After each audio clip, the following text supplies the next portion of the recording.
What would you do if you discovered your late-night customers weren't actually alive? The security footage from Miller's Diner showed empty booths during the exact hours I swore I was serving coffee to the same 3 people who visited every night at 2:47 a.m. My name is Dream, and until 6 months ago, I thought the worst thing about working the graveyard shift at Miller's Diner was staying awake until dawn. The diner sits on a desolate stretch of Highway 30 outside Millfield, Nebraska, population 847, where the nearest streetlight is 5 miles in either direction. Most nights, I'd see maybe 2 or 3 truckers pass through, grab some coffee and pie, then disappear back into the darkness. It was quiet, lonely work, but it paid my college tuition and gave me time to study between customers. Everything changed on a Tuesday night in March when the regulars started showing up. The first time I saw them, I figured they were just another group of late-night travelers. 3 people. An elderly man in a brown suit that looked like it belonged in the 1960s. A middle-aged woman wearing a floral dress despite the cold Nebraska wind. And a teenage boy in a Letterman jacket from Millfield High. They walked in together at exactly 2:47 a.m., took the same corner booth, and ordered the same things. Black coffee for the man, apple pie a la mode for the woman, and chocolate milk for the boy. What struck me as odd was how quiet they were. Most late-night customers want to chat, especially truckers looking to stay alert for the road ahead. But these 3 sat in complete silence, staring out the window at the empty highway. They paid in exact change, coins that felt unusually cold in my palm, left no tip, and walked out into the parking lot where I lost sight of them in the darkness. The next night, they returned at 2:47 a.m. sharp. Same booth, same order, same eerie silence. This time I paid closer attention to their appearance. The man's brown suit had a strange, faded quality, like fabric that had been sitting in an attic for decades. The woman's floral dress had tiny tears along the hem that I hadn't noticed before. The boy's Letterman jacket bore the name Fletcher, stitched above the breast pocket, but the stitching looked old and frayed. By the 4th night, I was genuinely unsettled. I decided to make conversation, maybe learn where they were traveling from. When I approached their table with the coffee pot, I tried to catch the man's eye. "Late night for traveling," I said, forcing a smile. "Where are you folks headed?" The man looked up at me, and I felt my breath catch. His eyes were completely colorless, not blue or gray, but the absence of color altogether, like looking into fog. He didn't respond, just stared through me as if I wasn't there. The woman and boy continued staring out the window, never acknowledging my presence. I retreated to the counter, my hands shaking as I set down the coffee pot. Something was very wrong with these people. But I couldn't put my finger on what. They looked real enough, solid enough. They ordered food and paid for it. But there was something fundamentally off about them. Something that made every instinct in my body scream danger. The pattern continued for 2 weeks. Every night at 2:47 a.m., they'd appear in the parking lot like materializing from thin air. Same booth, same order, same haunting silence. I started dreading their arrival, watching the clock as it crept toward 2:45, my stomach knotting with anxiety. Then I noticed the coins they used to pay. While cleaning up their table one night, I examined the change they'd left behind. The quarters were dated 1967, the dimes from 1965, the nickels from 1969. All of them were in pristine condition, as if they'd never been in circulation. But what really caught my attention was how cold they felt. Not just cool from being outside, but ice cold like they'd been stored in a freezer. I decided to research the dates, wondering if there was some significance. What I found made my blood run cold. A newspaper search revealed that on March 15, 1969, 3 people had died in a car accident on Highway 30, just 2 miles from Miller's Diner. Harold Grimsby, 67, was driving home from his retirement party at the grain elevator. Martha Chen, 45, was returning from visiting her sister in Omaha. Fletcher Morrison, 17, was heading back to Millfield after a basketball game in the next county over. According to the accident report, Harold's car had crossed the center line during a blizzard, colliding head-on with Martha's vehicle. Fletcher's truck, following behind, couldn't stop in time and crashed into both cars. All 3 died instantly. The article included photos of the victims. I stared at the newspaper photos on my phone screen, my hands trembling so violently I could barely hold it steady. Harold Grimsby wore the exact brown suit I saw every night. Martha Chen was pictured in the same floral dress. And Fletcher Morrison smiled from his senior portrait wearing the Letterman jacket that walked into my diner every night at 2:47 a.m. The timestamp on the accident report showed the collision occurred at 2:47 a.m.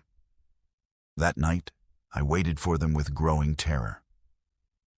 When they appeared in the parking lot at exactly 2:47, I watched through the window as they approached the door. In the fluorescent light of the diner, I could see details I'd missed before. Harold's suit had dark stains across the chest that looked suspiciously like blood. Martha's floral dress was torn and dirty, with what appeared to be glass embedded in the fabric. Fletcher's face bore deep cuts that hadn't been visible in the dim lighting of their usual booth. They took their seats, and I approached on unsteady legs, the coffee pot rattling against my palm. "The usual?" I managed to whisper. Harold looked up with those colorless eyes and spoke for the first time in 2 weeks. His voice was hollow, like wind through an empty building. "We're still trying to get home," he said. "Been trying for 56 years. Martha turned from the window, and I saw that half her face was caved in, her cheek hanging in shreds. "The road is so dark," she whispered. "We can't find our way." Fletcher's neck was bent at an impossible angle, his head tilted grotesquely to one side. "Mom's waiting for me," he said in a voice that sounded like it was coming from underwater. I was supposed to be home by midnight. I backed away from the table, my heart pounding so hard I thought it might explode. These weren't customers. They were the victims of that long-ago accident, trapped in some horrible loop, eternally trying to complete their final journey home. I ran to the back office and pulled up the security footage, scrolling through weeks of recordings from 2:47 a.m. Every single night showed the same thing. Empty booths, no customers, just me moving around the diner talking to invisible people, pouring coffee into empty cups, taking money from thin air. But the cash register receipts were real. The money was real. And every morning when I cleaned up, their booth was always left with the lingering scent of motor oil and burned rubber. I quit the next day, but not before learning from Harold Miller, the diner's owner, that I wasn't the first employee to leave because of the late-night regulars. In fact, no one had been able to work the overnight shift for more than a few months since the diner opened in 1971. "They're harmless," Harold assured me. "Just lost souls trying to find their way home. The least we can do is serve them coffee while they figure it out." I never went back to Miller's Diner, but sometimes, driving past it on Highway 30, I see 3 figures standing in the parking lot at 2:47 a.m., staring at the dark road ahead, still searching for a way home that they'll never find. Have you ever wondered what secrets your small town's government might be hiding beneath City Hall? The basement archives in Copper Ridge contained death certificates for people who were supposedly still alive, and missing person reports that were filed but never investigated. My name is Amir, and I moved to Copper Ridge, Montana 3 years ago, thinking I'd found the perfect government job in a peaceful mountain town. Population 1,200, nestled in a valley surrounded by abandoned copper mines that gave the town its name. The pay was decent for a records keeper. The cost of living was low. And after 15 years of bureaucratic chaos in Denver, the idea of managing a small town's simple filing system seemed like a dream. The basement of City Hall became my domain. Decades of documents, birth certificates, property deeds, tax records, all waiting to be digitized and organized. The previous records keeper, an elderly woman named Agnes Whitmore, had apparently kept everything but organized nothing. Boxes upon boxes of paperwork dating back to the town's founding in 1898 were scattered throughout the underground storage rooms like a paper graveyard. My supervisor, Mayor Patricia Hendricks, seemed nervous when she gave me the tour. "Take your time down there," she said, wringing her hands. "Some of those old files might be confusing. If you find anything that doesn't make sense, just bring it to me directly. Don't discuss it with anyone else." I should have paid more attention to that warning. The first few weeks were routine. I organized property transfers, updated the digital database, and slowly brought order to Agnes's chaos. But then I started noticing inconsistencies that made my skin crawl. It began with the death certificates. Thomas Brennan, officially deceased in 1987 from a mining accident, was still receiving property tax bills. Sarah Liu, who supposedly died of natural causes in 1994, had a voter registration card filed just last year. Marcus Webb, declared dead from a car accident in 2001, had a marriage license application dated 2019. At first, I assumed these were clerical errors. Small towns often struggle with record keeping, and it wouldn't be unusual for some documentation to slip through the cracks. But as I dug deeper, the pattern became impossible to ignore. Every death certificate I found had the same cause listed: industrial accident, copper mine exposure. Every single one. Heart attacks, car crashes, even what appeared to be a suicide. All officially recorded as mining-related deaths. The signatures on these certificates belonged to Dr. Marcus Chen, who, according to his medical license, had practiced in Copper Ridge from 1975 to 2020. I decided to cross-reference the death certificates with missing person reports, thinking I might find some correlation. What I discovered made my hands shake as I turned the pages. Missing person reports filled an entire filing cabinet, dating back decades. But they weren't filed chronologically or alphabetically. They were organized by what appeared to be some kind of code system. Each report had a red stamp across the top reading, "Resolved, no further action required." But none of them contained any notes about how they were resolved or where the missing persons were found. The reports painted a disturbing picture. Drifters passing through town, homeless individuals seeking shelter, hitchhikers last seen on Highway 2 just outside Copper Ridge. All of them had disappeared without a trace. Their cases officially closed within 48 hours of being filed. But the most chilling discovery was a handwritten ledger hidden behind the filing cabinet. It contained names, dates, and what appeared to be medical notations. The names matched the missing person reports exactly. The dates corresponded to their disappearances, and the medical notes described symptoms I'd never heard of. Cellular degradation accelerated, neural pathway dissolution, muscular tissue breakdown, day 7. I was staring at human experimentation records. The ledger entries went back 47 years, with detailed observations of what these people endured before they died. The handwriting was Dr. Chen's. I recognized it from the death certificates. Each entry ended the same way. Subject expired. Remains disposed of in mineshaft 7. Certificate filed under Industrial Accident Protocol. My mouth went dry as I realized what I was reading. The copper mines hadn't been abandoned because they were depleted. They'd been closed because the town had been using them as a dumping ground for human test subjects. I photographed everything with my phone, my hands trembling so badly I could barely focus the camera. Page after page of evidence that Copper Ridge had been systematically murdering vulnerable people for decades, using them as guinea pigs for some kind of medical research. The research appeared to focus on the effects of copper toxicity on human physiology, but not the kind that comes from environmental exposure.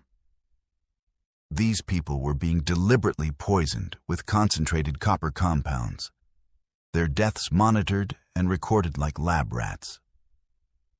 As I worked deeper into the night, I found correspondence between Dr. Chen and various pharmaceutical companies. Letters discussing human trials, acceptable casualty rates, and monetary compensation for research data. The town wasn't just covering up murders, they were profiting from them. A noise from upstairs made me freeze. Footsteps in the main hallway, slow and deliberate. I checked my phone. 11:47 p.m. City Hall should have been empty. I quickly shoved the documents back into their boxes and turned off the basement lights, my heart hammering against my ribs. The footsteps grew louder, moving toward the basement door. I heard keys jingling, then the click of a lock turning. Mayor Hendricks descended the stairs with a flashlight, followed by 2 men I didn't recognize. They were dressed in medical scrubs, carrying what looked like a tackle box filled with syringes and vials. "I know you're down here, Emir," Mayor Hendricks called softly. "Agnes warned me this might happen when we hired someone new. People get curious about our old records." I crouched behind a stack of boxes, trying to control my breathing. Through a gap in the cardboard, I could see her flashlight beam sweeping the basement. Dr. Chen's research was vital work, she continued. Copper toxicity studies that helped develop treatments for mining communities across the country. The people we used, they were transients, drifters, people nobody would miss. Their sacrifice served a greater purpose. One of the men spoke in a clinical tone. "The subject appears to be hiding. Should we begin the standard protocol?" "Give him a chance to cooperate first," Hendricks replied. "Emir, you have 2 choices. You can join our research program as a voluntary subject, or we can make the process more unpleasant. But either way, you can't leave Copper Ridge with what you've learned." I realized with horror that this was still happening.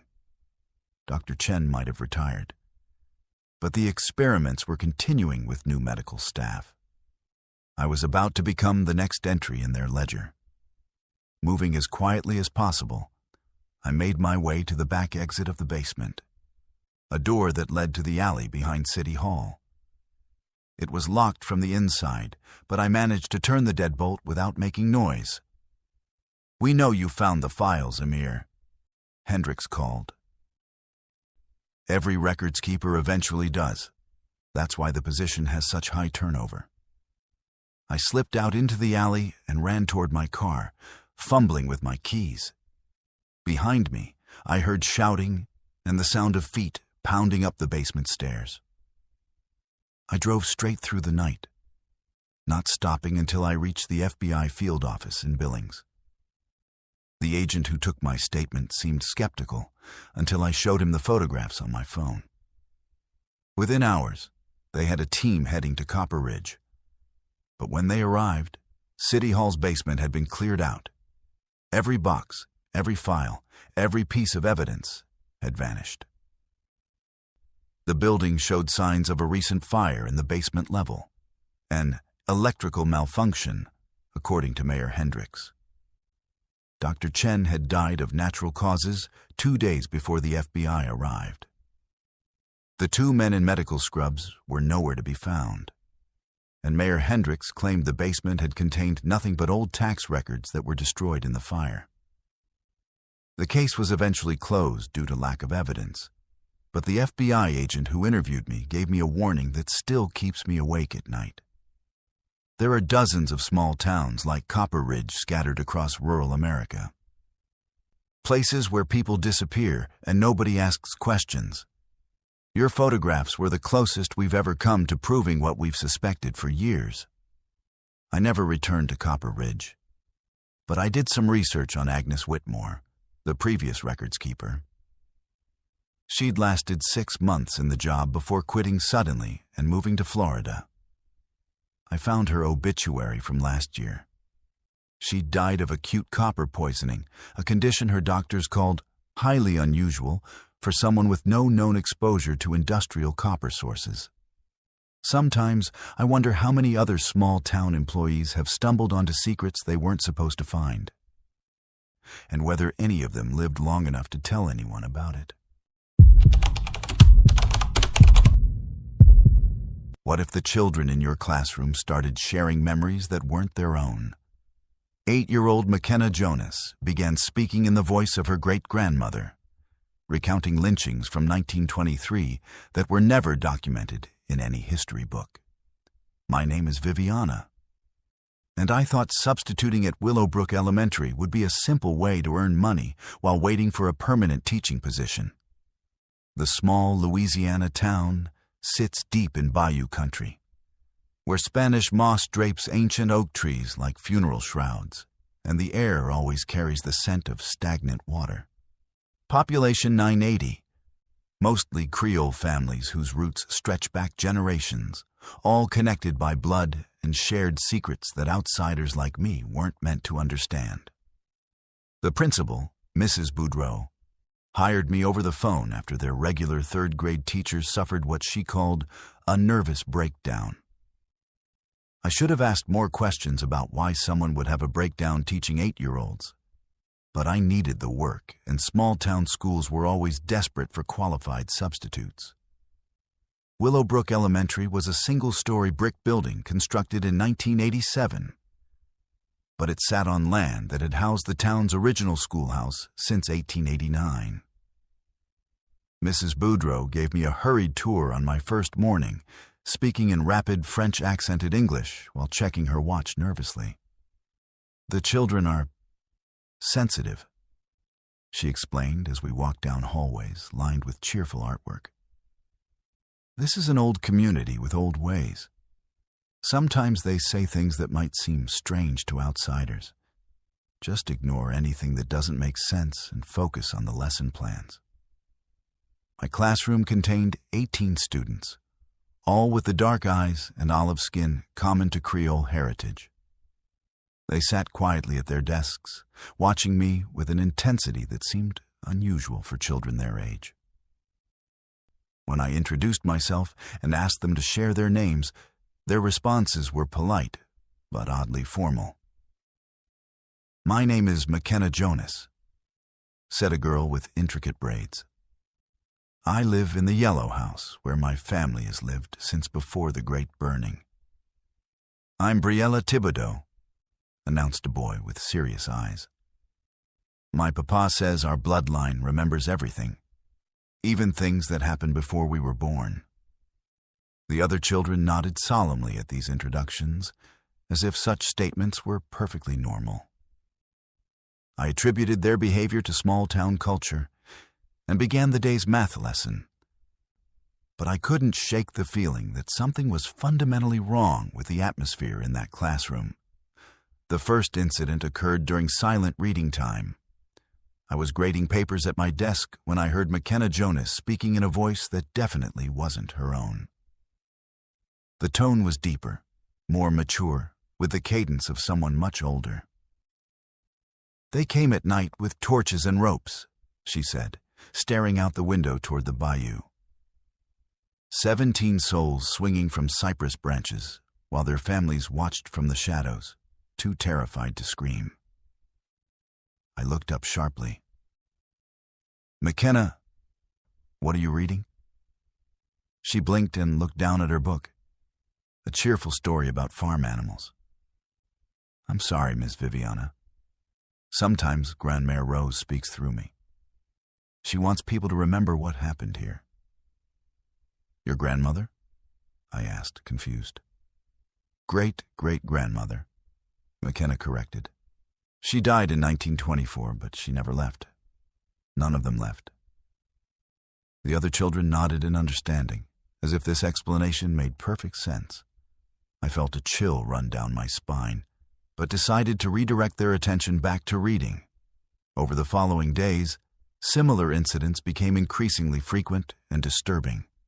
During art class, Lana Habert drew detailed pictures of people hanging from trees while tears streamed down her face. When I asked about her artwork, she spoke in the voice of someone much older. "My name was Samuel Habert," she said without looking up from her drawing. "I was 26 when they accused me of looking at a white woman the wrong way. My wife was pregnant with our first child when they dragged me from our home." Paige Melançon began writing letters during English class, not to family members or friends, but to people who had been dead for decades. Her handwriting would change mid-sentence, becoming the elaborate script of someone from a different era entirely. "Dear Marie," one letter began in Paige's childish scrawl, then continued in elegant cursive. "The water in the well still tastes of blood after all these years. We cannot rest until the truth is known. Tell our children what really happened that November night. Tell them why the earth beneath this school will never stop weeping." I brought these incidents to Mrs. Boudreau's attention, but her reaction was more resignation than concern. "The children have always been connected to the past," she explained, avoiding eye contact. "It's the nature of this place. Their families have learned to accept it." "But they're speaking as if they're different people entirely," I insisted. "McKenna claims her great-great-grandmother is speaking through her. That's not normal behavior for an 8-year-old. Mrs. Boudreau's expression grew somber. "Ms. Viviana, there are things about Willowbrook that outsiders don't understand. This land has memory. The children are simply remembering." I decided to research the town's history, hoping to understand what the children were referencing. What I found in the local library's archives made my blood run cold. In November 1923, 17 black men from the Willowbrook community were lynched by a white mob from the neighboring town of Millerville. The official records claimed they were suspected of theft, but witness accounts suggested the real reason was their success in establishing independent businesses that competed with white-owned enterprises. The lynching took place on the exact spot where Willowbrook Elementary now stands. According to newspaper reports from the era, the victims were hanged from cypress trees that surrounded the original schoolhouse. Their bodies were left hanging for 3 days as a warning to other black families in the area. The crime was never prosecuted, and the white perpetrators faced no consequences. But the most disturbing detail was a quote from the sole survivor, a woman named Rose Jonas, who hid in the bayou with her young daughter during the massacre. "They think they've silenced us," Rose had told a reporter. "But the dead don't stay quiet in this place. Someday, the truth will speak through the voices of our children's children." Rose Jonas, McKenna's great-great-grandmother. I returned to school the next day with a new understanding of what I was witnessing. But that knowledge only made the experience more terrifying. The children weren't just speaking randomly. They were channeling the memories of the lynching victims, trying to tell their stories through the only voices available to them. During lunch, I gathered the courage to speak directly with McKenna about her great-great-grandmother. "Rose wants you to know something," McKenna said, her 8-year-old voice carrying the weight of decades. The school was built here on purpose. The white families who owned the land knew what happened here. They thought building a school on top of graves would keep the spirits quiet. But children's minds are more open. We can hear them when adults cannot. "What do they want?" I whispered. "Justice," said Itzel Broussard, speaking in a voice that belonged to someone much older. My name was Thomas Broussard. I was a teacher at the original schoolhouse. They killed me for teaching black children to read and write. We want the world to know our names, our stories, our truth. One by one, other children began speaking in the voices of the lynching victims. Garrett told me about his young wife and unborn child. Jaden described his dreams of opening a carpentry business. Fletcher spoke of the songs he used to sing in the church choir. Each story was heartbreaking, filled with details that no 8-year-old should know about lynching techniques, the smell of burning flesh, the sound of snapping ropes. But when I looked into these children's eyes, I saw not malice or madness, but profound sadness and a desperate need to be heard. The breaking point came during a parent-teacher conference when I tried to explain what was happening to the children's families. Instead of concern, I encountered a wall of knowing silence. "This has been happening for generations," explained McKenna's mother. "Our children carry the memories of those who came before. It's a burden and a blessing. They help the dead find peace by sharing their stories." "But it's affecting their education," I protested. "They can barely focus on lessons when they're channeling spirits of lynching victims." "Some lessons are more important than arithmetic," replied Itzel's father. "Our ancestors died to give us a voice. The least we can do is let them use it." I realized I was fighting against something much larger than childhood behavioral issues. This was a community's way of keeping their traumatic history alive, ensuring that the victims of the 1923 lynching wouldn't be forgotten. But watching 8-year-olds relive the terror and pain of racial violence was destroying my mental health. I lasted 2 more weeks before submitting my resignation, unable to bear another day of hearing children describe their own murders in heartbreaking detail. Mrs. Boudreau accepted my resignation without surprise. "You're the 14th substitute teacher we've lost in 5 years," she said sadly. "Not everyone can handle the weight of our history." As I packed my classroom supplies, McKenna approached my desk one final time.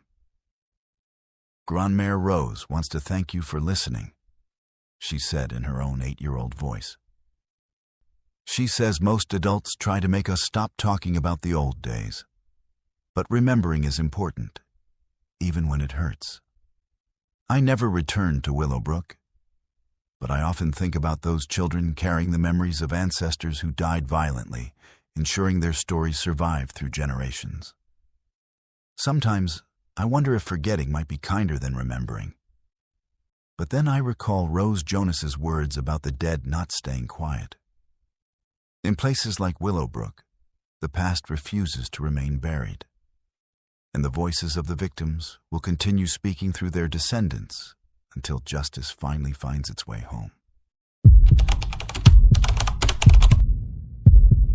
What would you sacrifice to keep your town's most important tradition alive? The Corn Festival committee meeting ended with me being handed a congratulatory certificate and a shovel, while everyone smiled and told me how honored I should feel to be chosen for this year's special harvest. My name is Seth, and I moved to Harvest Moon, Iowa, thinking I'd found the perfect place to restart my life after losing my insurance adjuster job in Chicago. Population 2,400. Surrounded by endless cornfields that stretched to every horizon, where the biggest excitement was the annual Corn Festival that brought in thousands of tourists each October. The cost of living was dirt cheap, the people seemed friendly, and after 15 years of urban stress, The idea of small-town tranquility felt like salvation. I rented a modest house on Maple Street and quickly fell into the rhythm of rural life. Morning coffee at Dolly's Diner, grocery shopping at Henderson's Market, evening walks through neighborhoods where children played safely in front yards while their parents tended pristine gardens. Everyone knew everyone, and within a month, half the town was greeting me by name. The Corn Festival dominated every conversation as summer turned to fall. Harvest Moon had been hosting the celebration for 127 years, making it one of Iowa's oldest continuous agricultural festivals. The event drew visitors from 3 states, pumping vital tourism dollars into the local economy during what would otherwise be a quiet season. "You should volunteer for the festival committee," suggested Martha Chen, the librarian, when I mentioned wanting to get more involved in community activities.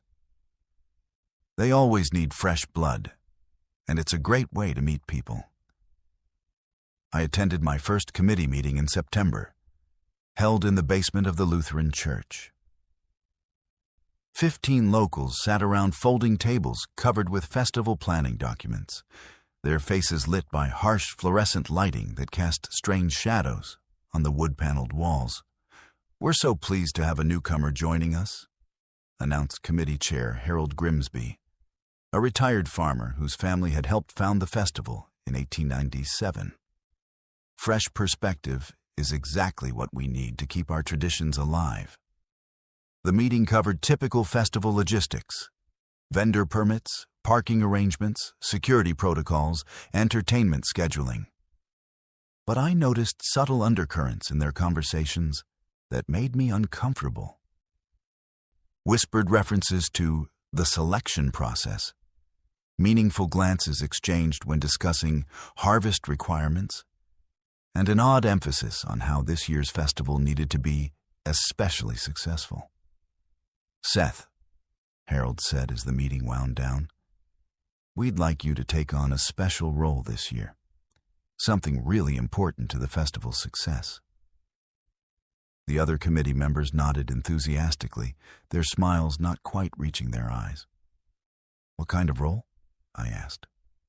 "The Harvest King," said Betty Whitmore, the mayor's wife. "It's a tremendous honor. The Harvest King represents the spirit of our community's agricultural heritage." They explained that the Harvest King would lead the festival's opening ceremony, ride on the main parade float, and participate in the traditional blessing of the harvest ritual that took place in the fields surrounding town. It sounded like typical small-town pageantry, and I was flattered to be chosen. "There's just one requirement," Harold added, his voice taking on a more serious tone. "The Harvest King must be committed to the role. Fully committed. It's not something you can back out of once you accept." Something in his phrasing bothered me. But the other committee members were looking at me with such hopeful expressions that I didn't want to disappoint them. "Of course," I said, "I'd be honored." The room erupted in applause, but I caught glimpses of relief on several faces, as if they'd been worried I might refuse. Over the following weeks, my training for the Harvest King role became increasingly strange. Betty Whitmore insisted I follow a specific diet: only locally grown corn, vegetables, and meat from animals raised within the county. Harold gave me a leather-bound book of traditional harvest songs, written in what appeared to be archaic German, mixed with symbols I didn't recognize. "These songs have been passed down for generations," Harold explained. "Every Harvest King learns them. It's part of the tradition." The songs were disturbing.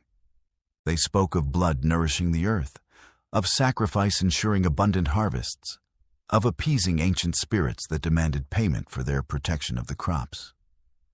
When I questioned Harold about the violent imagery, he dismissed my concerns. "It's just old-world folklore," he said. "Agricultural communities have always understood that death feeds life.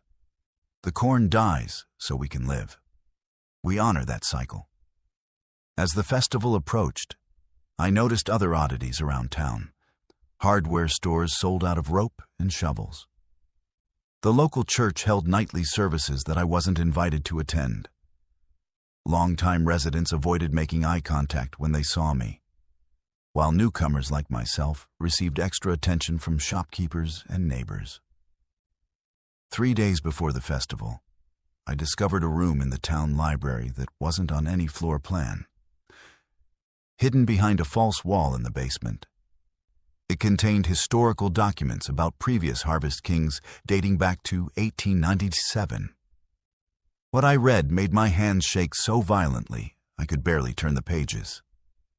The documents weren't festival programs or ceremonial scripts. They were detailed accounts of ritual human sacrifice. Every year, the town selected an outsider to serve as Harvest King.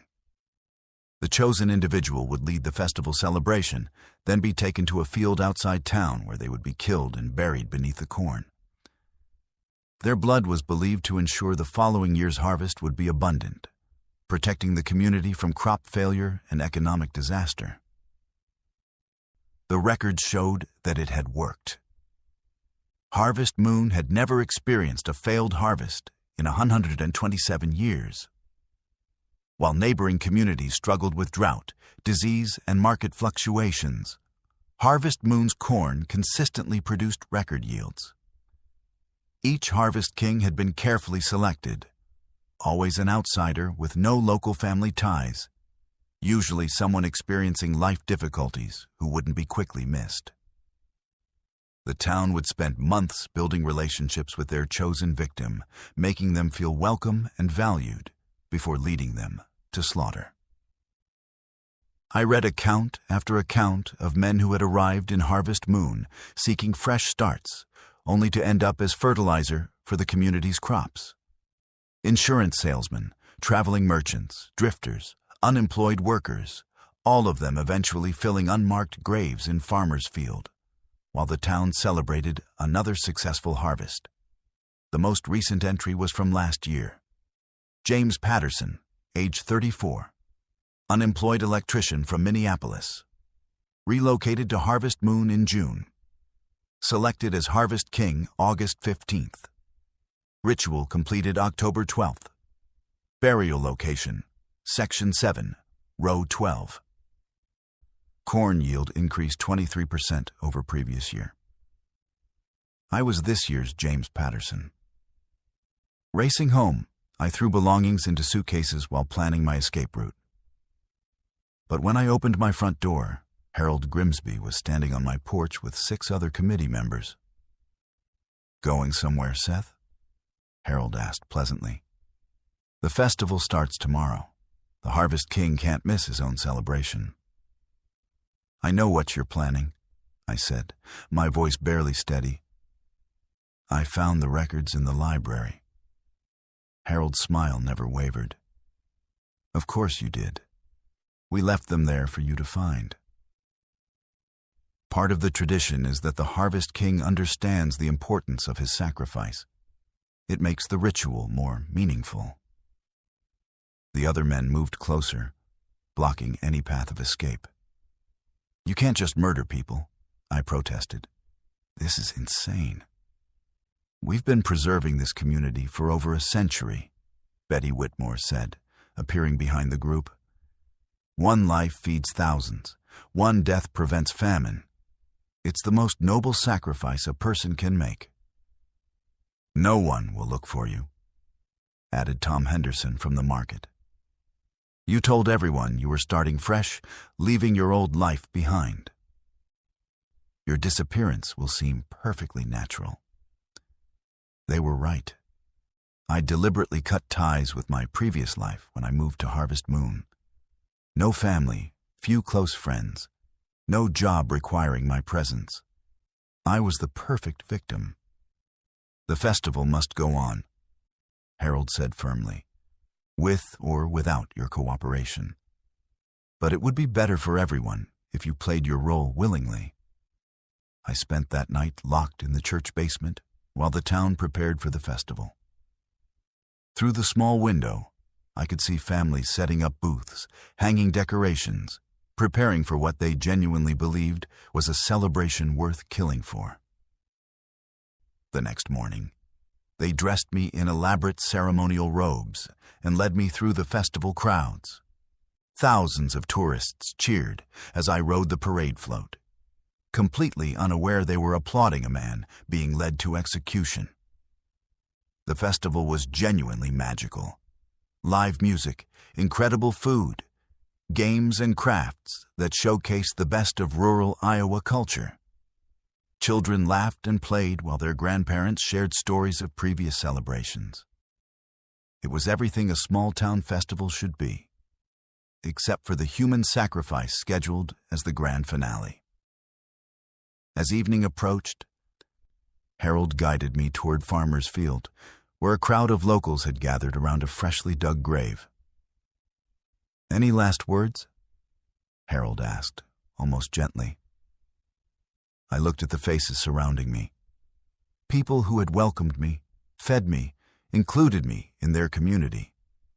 They genuinely believed they were doing something necessary and sacred.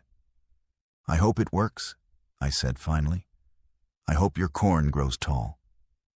The ritual was swift and surprisingly humane.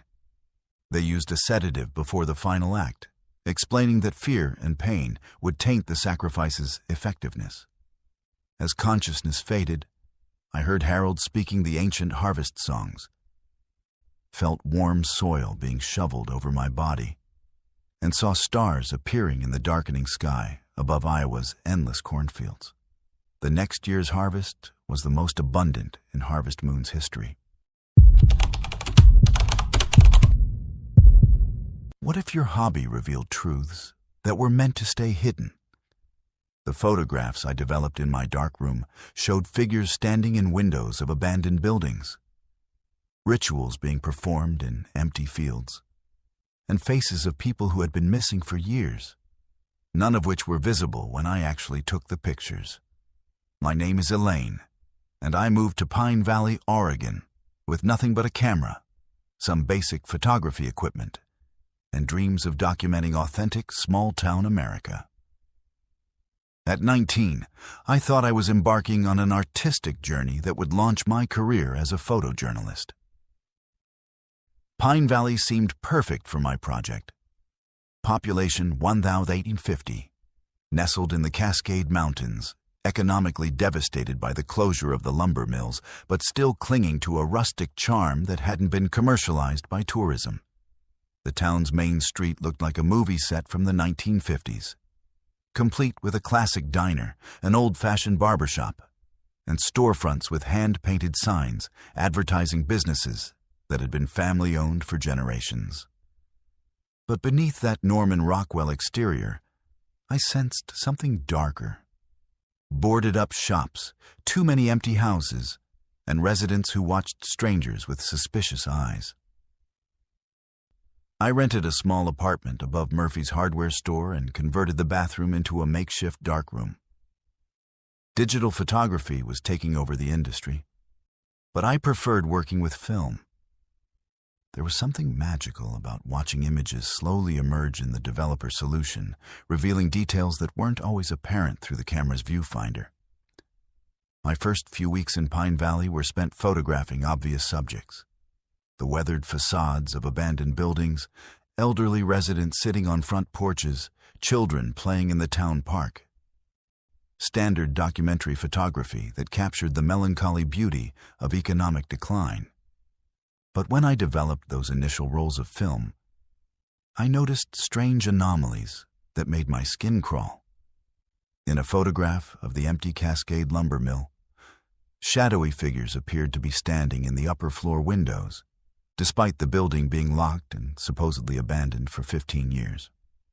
A picture of the town cemetery showed fresh flowers on graves that I distinctly remembered being bare when I took the shot. Most disturbing was a seemingly innocent photo of Main Street that revealed a group of people gathered in the town square performing what looked like a ritual, even though the square had been completely empty when I pressed the shutter. At first, I attributed these anomalies to double exposures or developing errors. Film photography was full of technical challenges that could create unexpected results.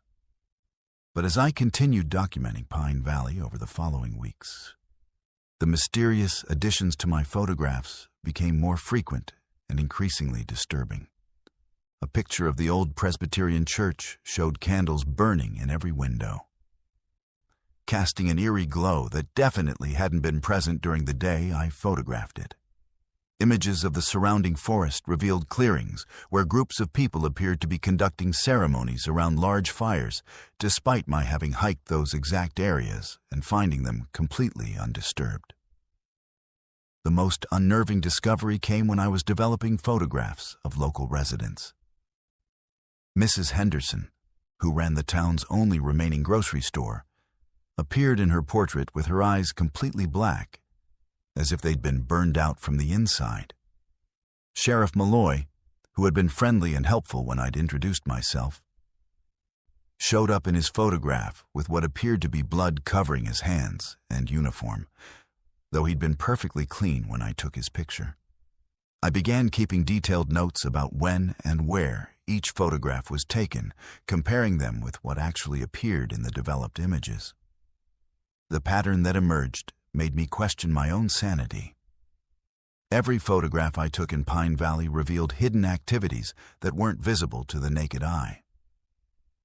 It was as if my camera was capturing events that existed on some parallel plane of reality, showing me what the town was really like beneath its seemingly innocent facade. Determined to understand what was happening, I started photographing specific locations at different times of day and night. The results were terrifying. Pictures of the town hall taken during normal business hours showed the basement windows glowing with an unnatural red light. Photographs of the local doctor's office revealed figures in medical scrubs carrying what appeared to be body bags to unmarked vans.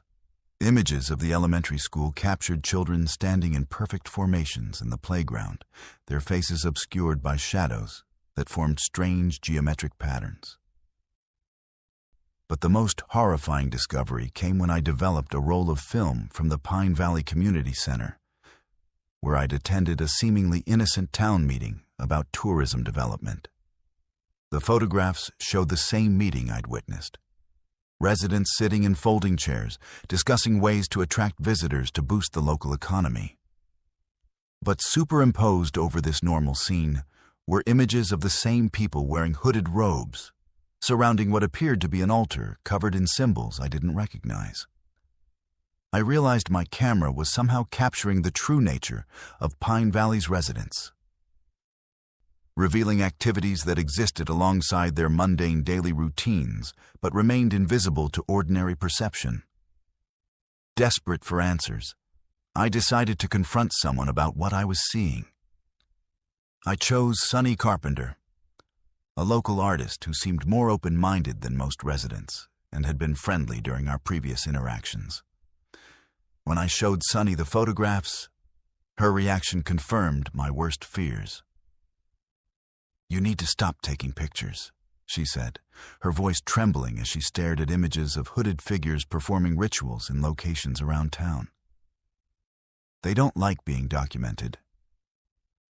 "Who are they?" I demanded. Sonny glanced toward the windows of her art studio, as if checking to make sure we weren't being watched. "The families who've run this town for generations," she whispered.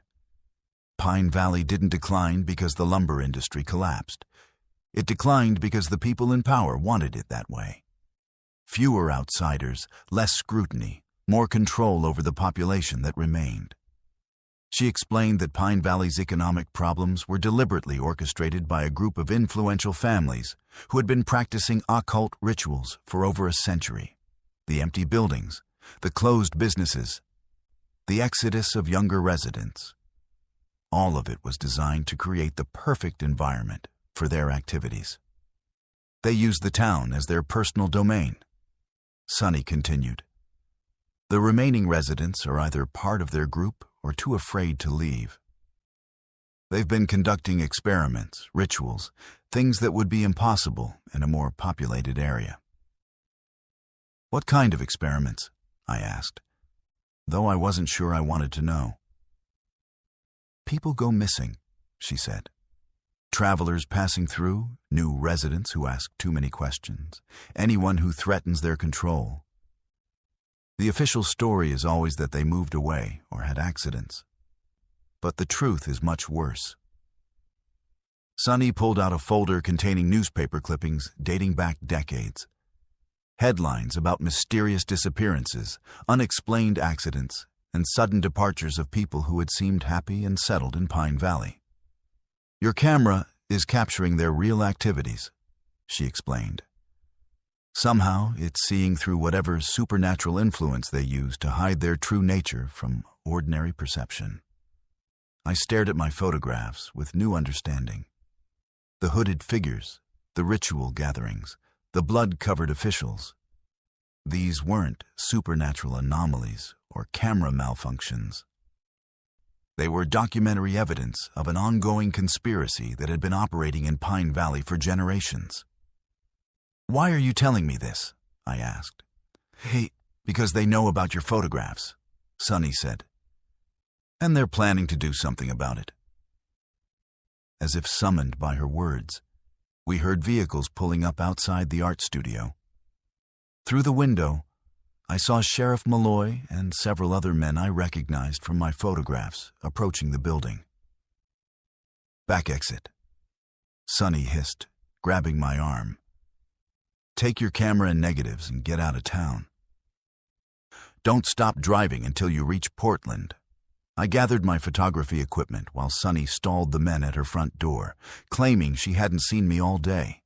The back door led to an alley that connected to the main road out of Pine Valley. But as I reached my car, I realized they had anticipated this route. Harold Brennan, the mayor, was leaning against my vehicle with a pleasant smile that didn't hide the malice in his eyes. "Leaving so soon, Elaine?" he asked.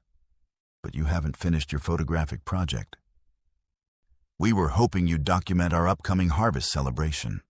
Other townspeople began emerging from doorways and side streets, surrounding me with the same fake friendliness that had initially made Pine Valley seem welcoming. But now I could see past their deceptive appearances to the predators underneath. "Those are some interesting photographs you've been taking," Mayor Brennan continued. "Very artistic, very revealing. We'd love to discuss your work with you." I clutched my camera bag, knowing it contained evidence that could expose whatever Pine Valley's leaders were hiding. But I also knew that evidence would be worthless if I didn't survive to share it with the outside world. "The thing about small towns," Brennan said, his smile growing wider, "is that they're very good at keeping secrets. Especially secrets about people who disappear without a trace." The crowd began closing in, and I realized that my camera had captured more than just hidden activities. It had documented my own death warrant. By photographing their concealed rituals and ceremonies, I had become a threat that needed to be eliminated. As hands reached out to grab me, I managed one final photograph. A flash that captured the faces of Pine Valley's residents as they dropped their masks of humanity and revealed the monsters they truly were. That photograph, along with all my other evidence, was found 3 months later by a hiker who discovered my camera equipment scattered in the mountains outside Pine Valley. The images made their way to authorities, but the investigation was quietly closed after officials determined that the photographs showed obvious signs of manipulation and artistic enhancement.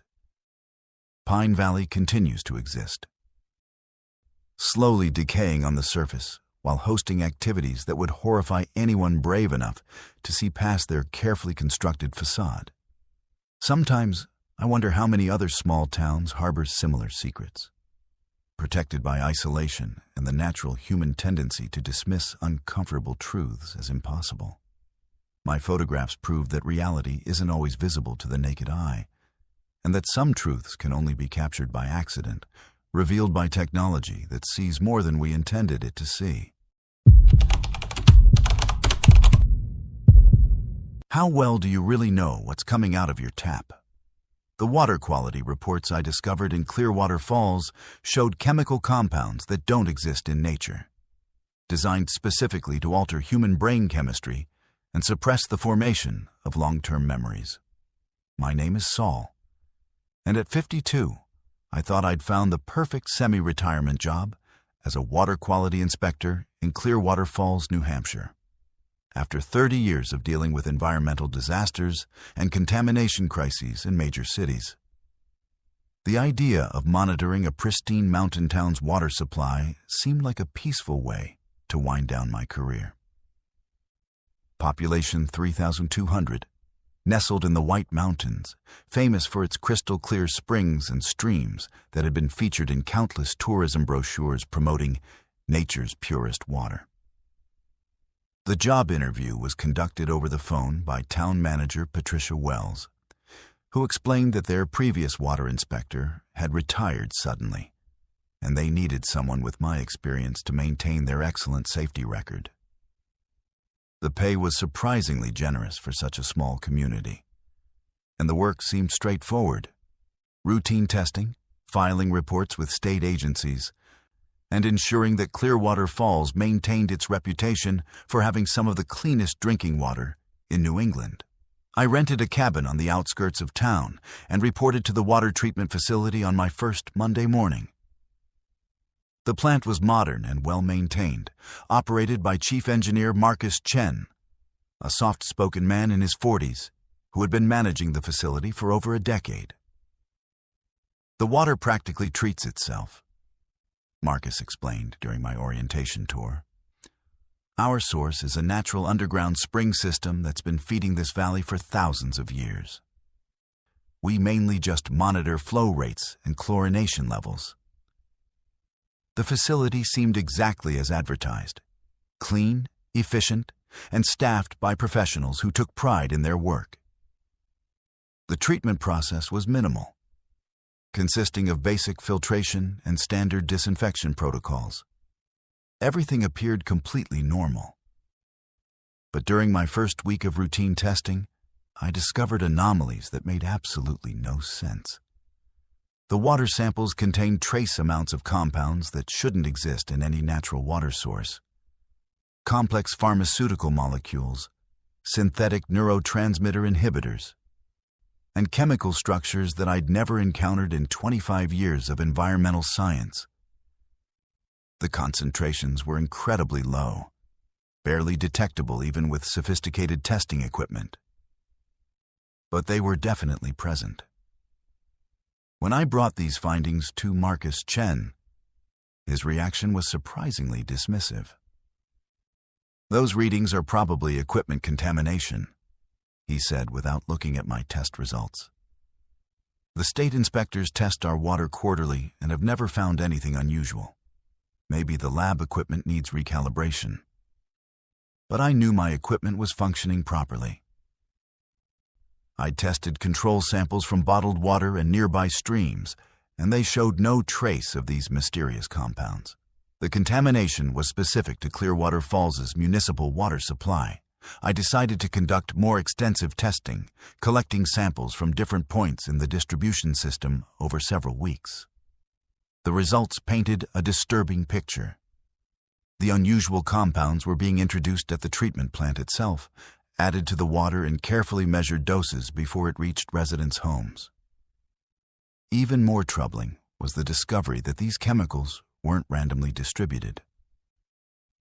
The concentrations varied by neighborhood, with higher levels being delivered to areas where newer residents lived, while long-term community members received water with lower contamination levels.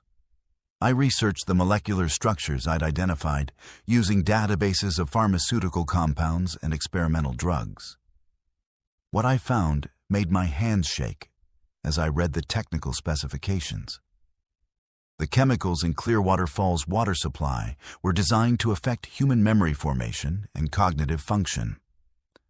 Specifically, they inhibited the brain's ability to form lasting memories of traumatic or disturbing events, while enhancing susceptibility to suggestion and authority figures. In layman's terms, The town was drugging its population to make them compliant and forgetful. I spent the next several days observing residents more carefully, paying attention to their behavior patterns and social interactions. What I noticed was deeply unsettling. People in Clearwater Falls were unusually agreeable and passive. Conversations tended to be superficial, focusing on immediate concerns rather than long-term planning or complex problem-solving.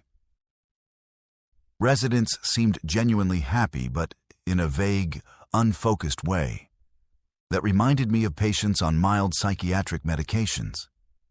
More disturbing was how they responded to questions about the town's history or unusual events. When I asked longtime residents about crimes, accidents, or controversies, they would pause with confused expressions, as if trying to remember something that remained just out of reach. "Funny thing," said Dolly Henderson, who ran the local diner and claimed to have lived in Clearwater Falls her entire life. "I can remember yesterday just fine, and I know I've been here for decades.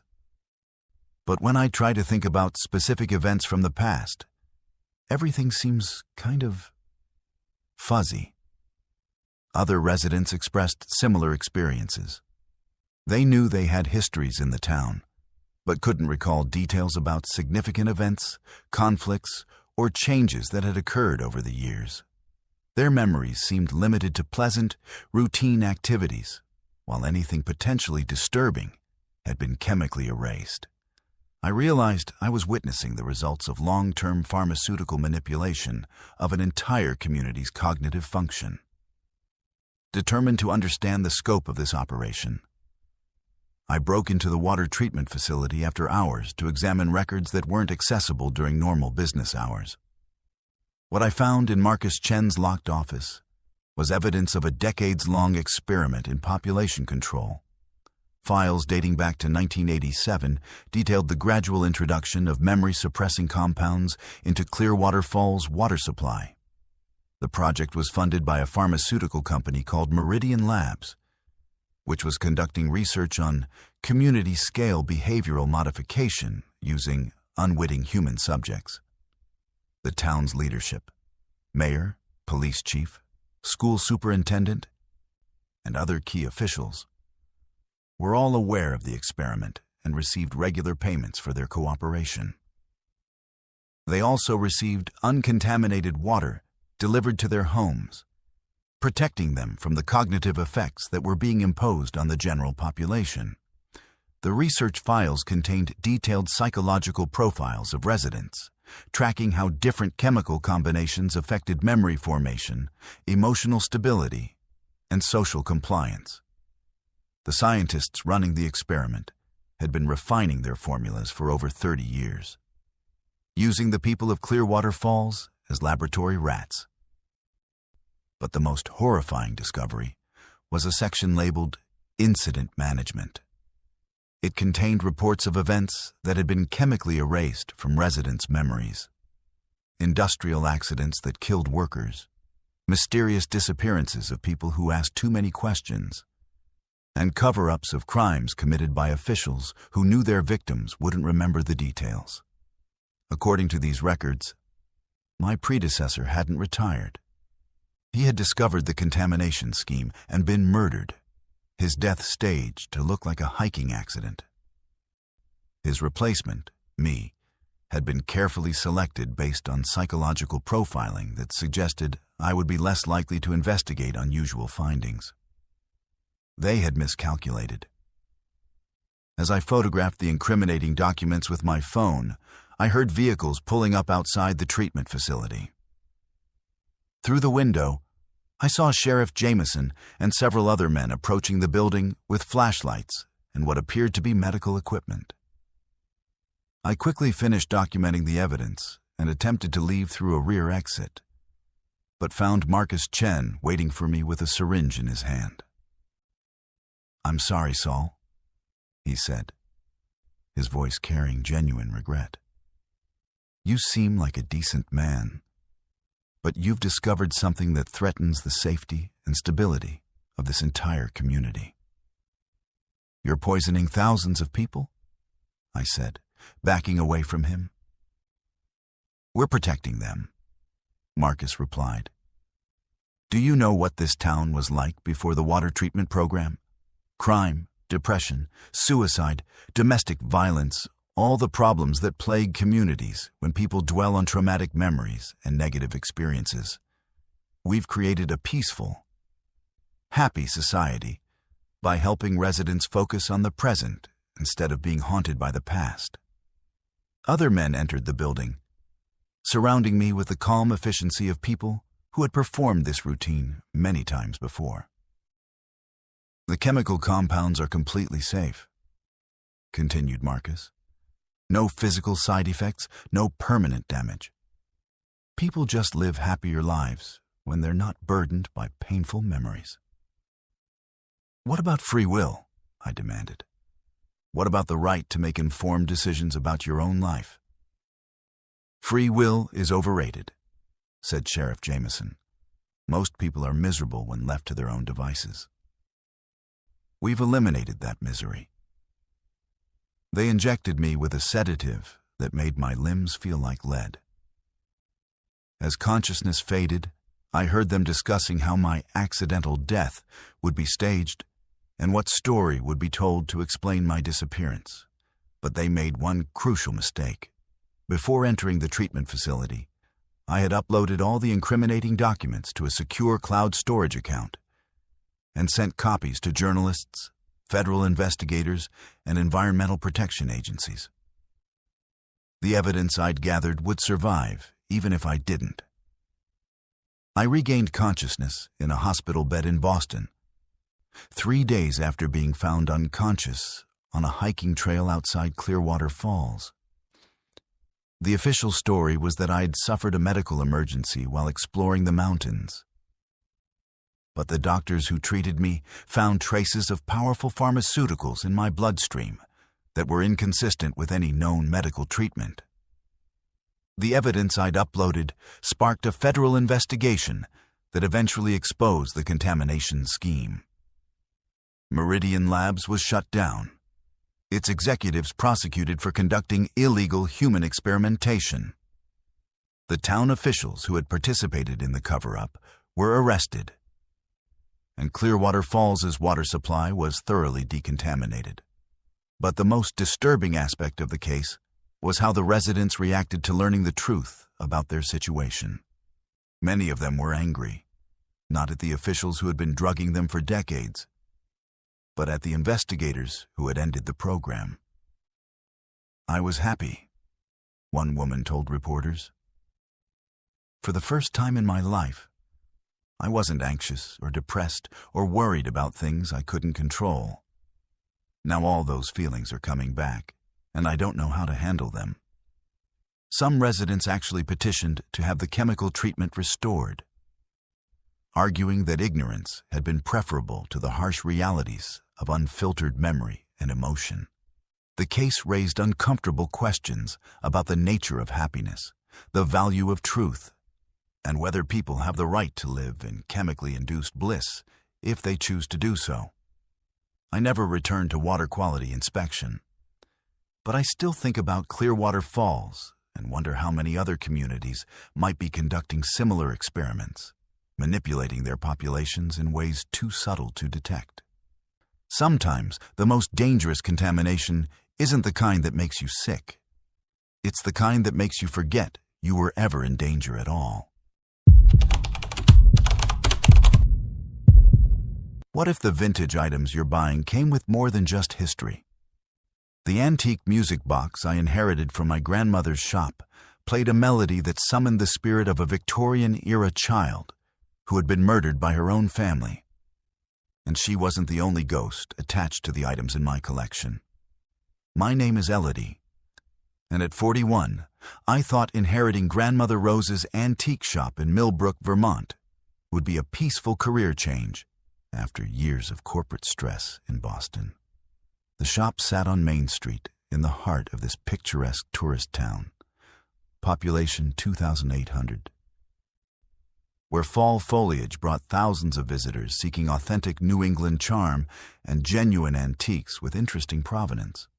Rose had run Timeless Treasures for over 50 years, building a reputation among collectors for finding unique pieces with fascinating histories. The shop was crammed with Victorian furniture, vintage jewelry, antique dolls, old photographs, and curiosities from estate sales across New England. Everything had been meticulously catalogued with handwritten tags describing the item's age, origin, and previous owners. But what I discovered during my first week of inventory made me realize that Grandmother Rose had been running more than just an antique business.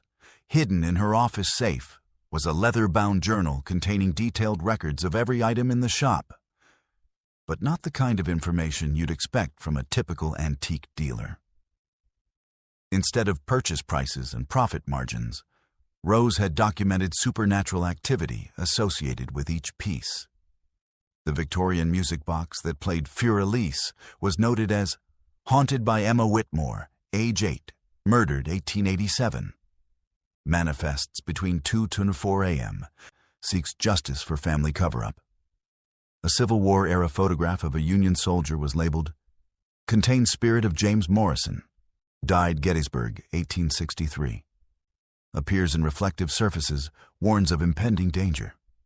An ornate silver mirror from the 1920s carried the notation, portal for Margaret Chen, suicide victim. Extremely dangerous. Do not allow prolonged viewing. Every single item in the shop was haunted. According to Rose's journal, she hadn't been selling antiques to unsuspecting tourists. She had been deliberately collecting cursed objects and haunted artifacts, then carefully placing them with specific buyers who she believed could help the attached spirits find peace or resolution. The journal contained profiles of customers, detailing their spiritual sensitivity, personal traumas, and psychological makeup.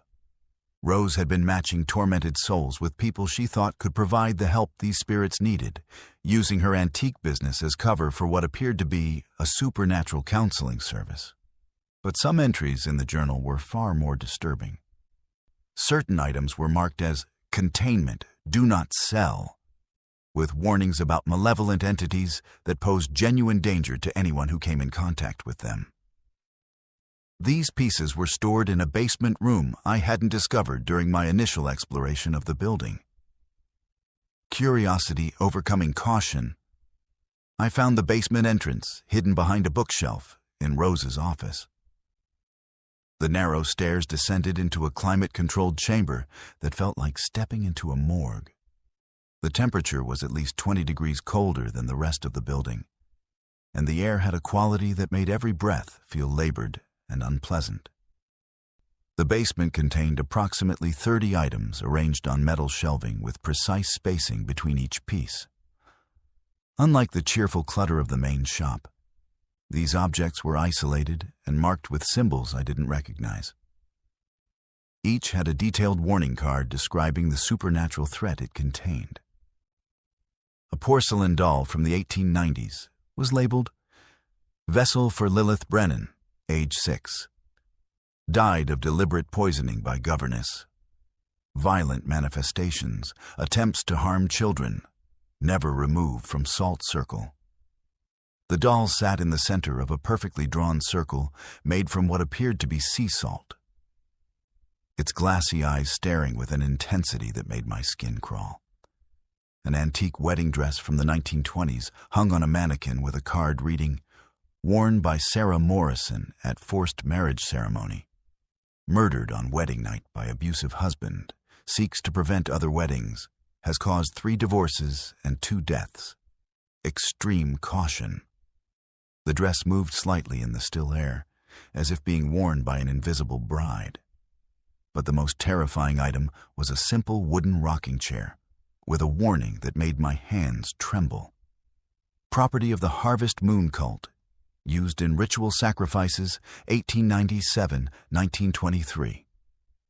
Contains multiple violent spirits of murder victims. Chair rocks on its own, whispers names of future victims. Under no circumstances should anyone sit in this chair.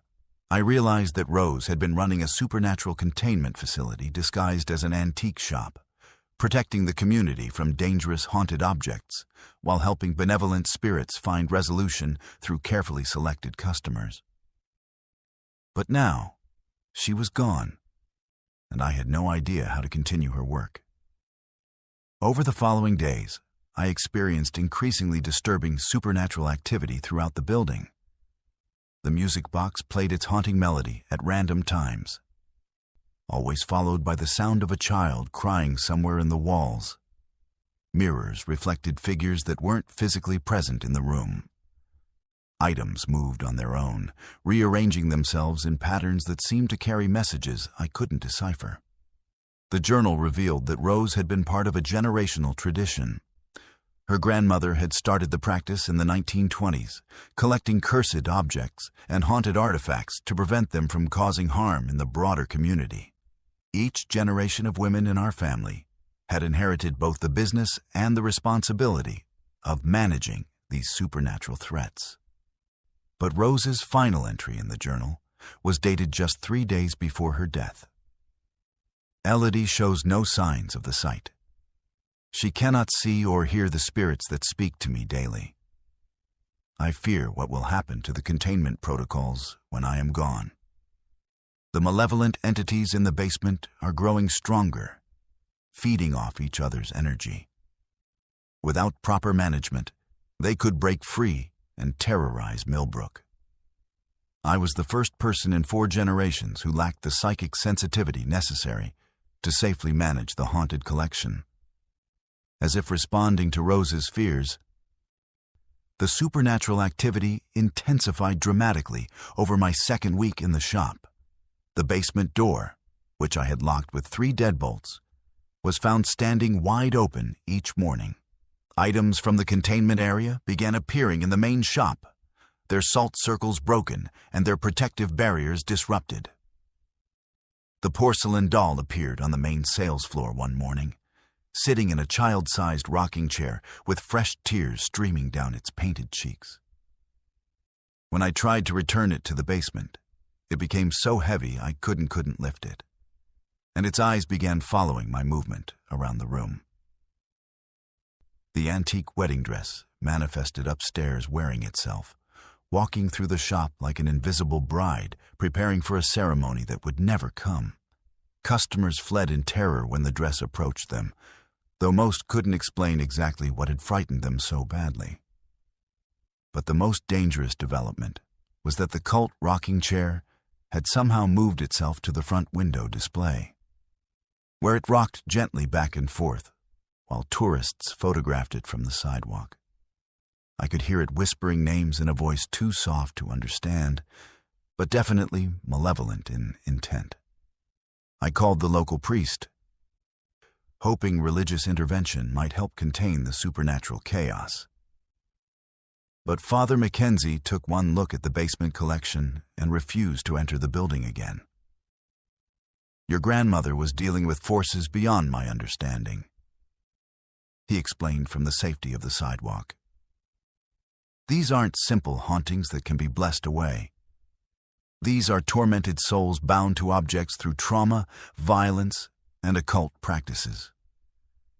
Only someone with your grandmother's specific abilities could manage them safely." Desperate for help, I contacted paranormal investigators, occult specialists, and anyone else who might understand what I was dealing with. Most of them refused to visit the shop after I described the basement collection. Those who did come took one look at the items and immediately left, warning me that the concentration of supernatural energy was unlike anything they'd ever encountered. "It's like a supernatural prison," explained Dr. Sandra Mitchell, a parapsychologist from the University of Vermont. "Your grandmother had somehow created a containment system that kept these entities from harming others while giving them a form of existence that satisfied their need to remain connected to the physical world. But without her psychic abilities to maintain that balance, the system is collapsing. The breaking point came during my 3rd week when I woke up to find every item from the basement collection had moved into the main shop overnight. The The protective salt circles were broken, the warning cards were scattered across the floor, and the haunted objects were arranging themselves into a pattern that looked suspiciously like a summoning circle. The rocking chair sat in the center of this arrangement, rocking violently while whispering what I now realized were the names of everyone who had died in Millbrook over the past century. The porcelain doll sat on its lap, head rotating slowly to track my movement. The wedding dress hung from the ceiling like a lynching victim, swaying with malevolent purpose. I knew I was in immediate danger, but I also understood that these entities wouldn't remain confined to the antique shop much longer. If they escaped into Millbrook, they would terrorize the entire community with the same violence and trauma that had originally bound them to their physical objects. In Rose's journal, I found one final entry I had missed during my initial reading. Emergency protocol. If containment fails and Elodie cannot maintain the barriers, the entire building must be destroyed by fire. The flames will release the spirits to whatever comes next, but it will prevent them from harming the living. The insurance policy contains a clause covering supernatural incidents. Burn it all. That night, I followed my grandmother's final instructions.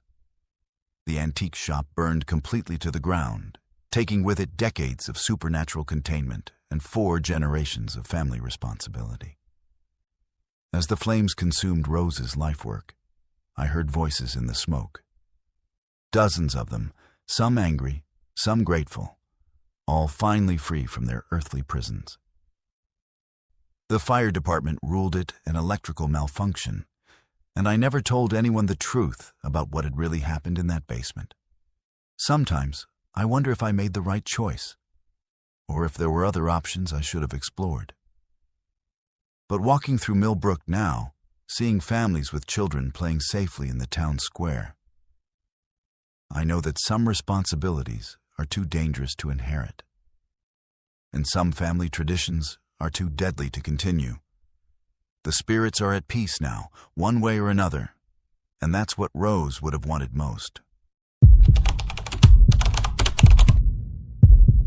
What would you do if your job required you to ignore the screams you heard every night?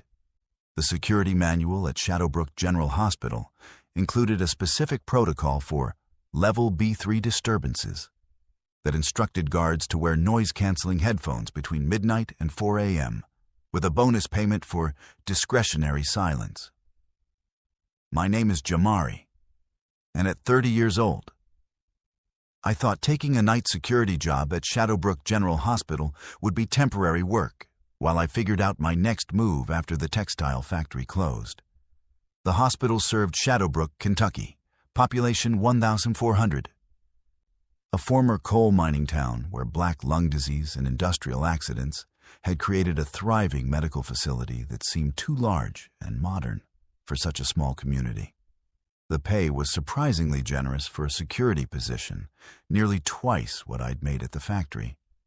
And the benefits package included health insurance that covered my entire family. Hospital Administrator Dr. Patricia Wells explained during my interview that they valued security staff who could maintain confidentiality and handle the unique challenges of working in a medical environment. Hospitals can be disturbing places at night, she said, studying my resume with unusual intensity. Patients sometimes experience episodes that can be unsettling to witness. We need security personnel who can focus on their duties without becoming distracted by medical situations they don't understand. She handed me a thick security manual with sections highlighted in yellow. Pay special attention to the protocols for different levels of incidents. Following these procedures exactly is essential for maintaining your employment and ensuring patient privacy. My first shift began at 11 p.m. on a Tuesday in March. The hospital was eerily quiet compared to the busy medical facility I'd visited during daytime hours. Most patients were asleep. The halls were dimly lit, and only essential staff remained on duty. I was assigned to patrol the main floors while avoiding the basement level, which was restricted to authorized medical personnel only.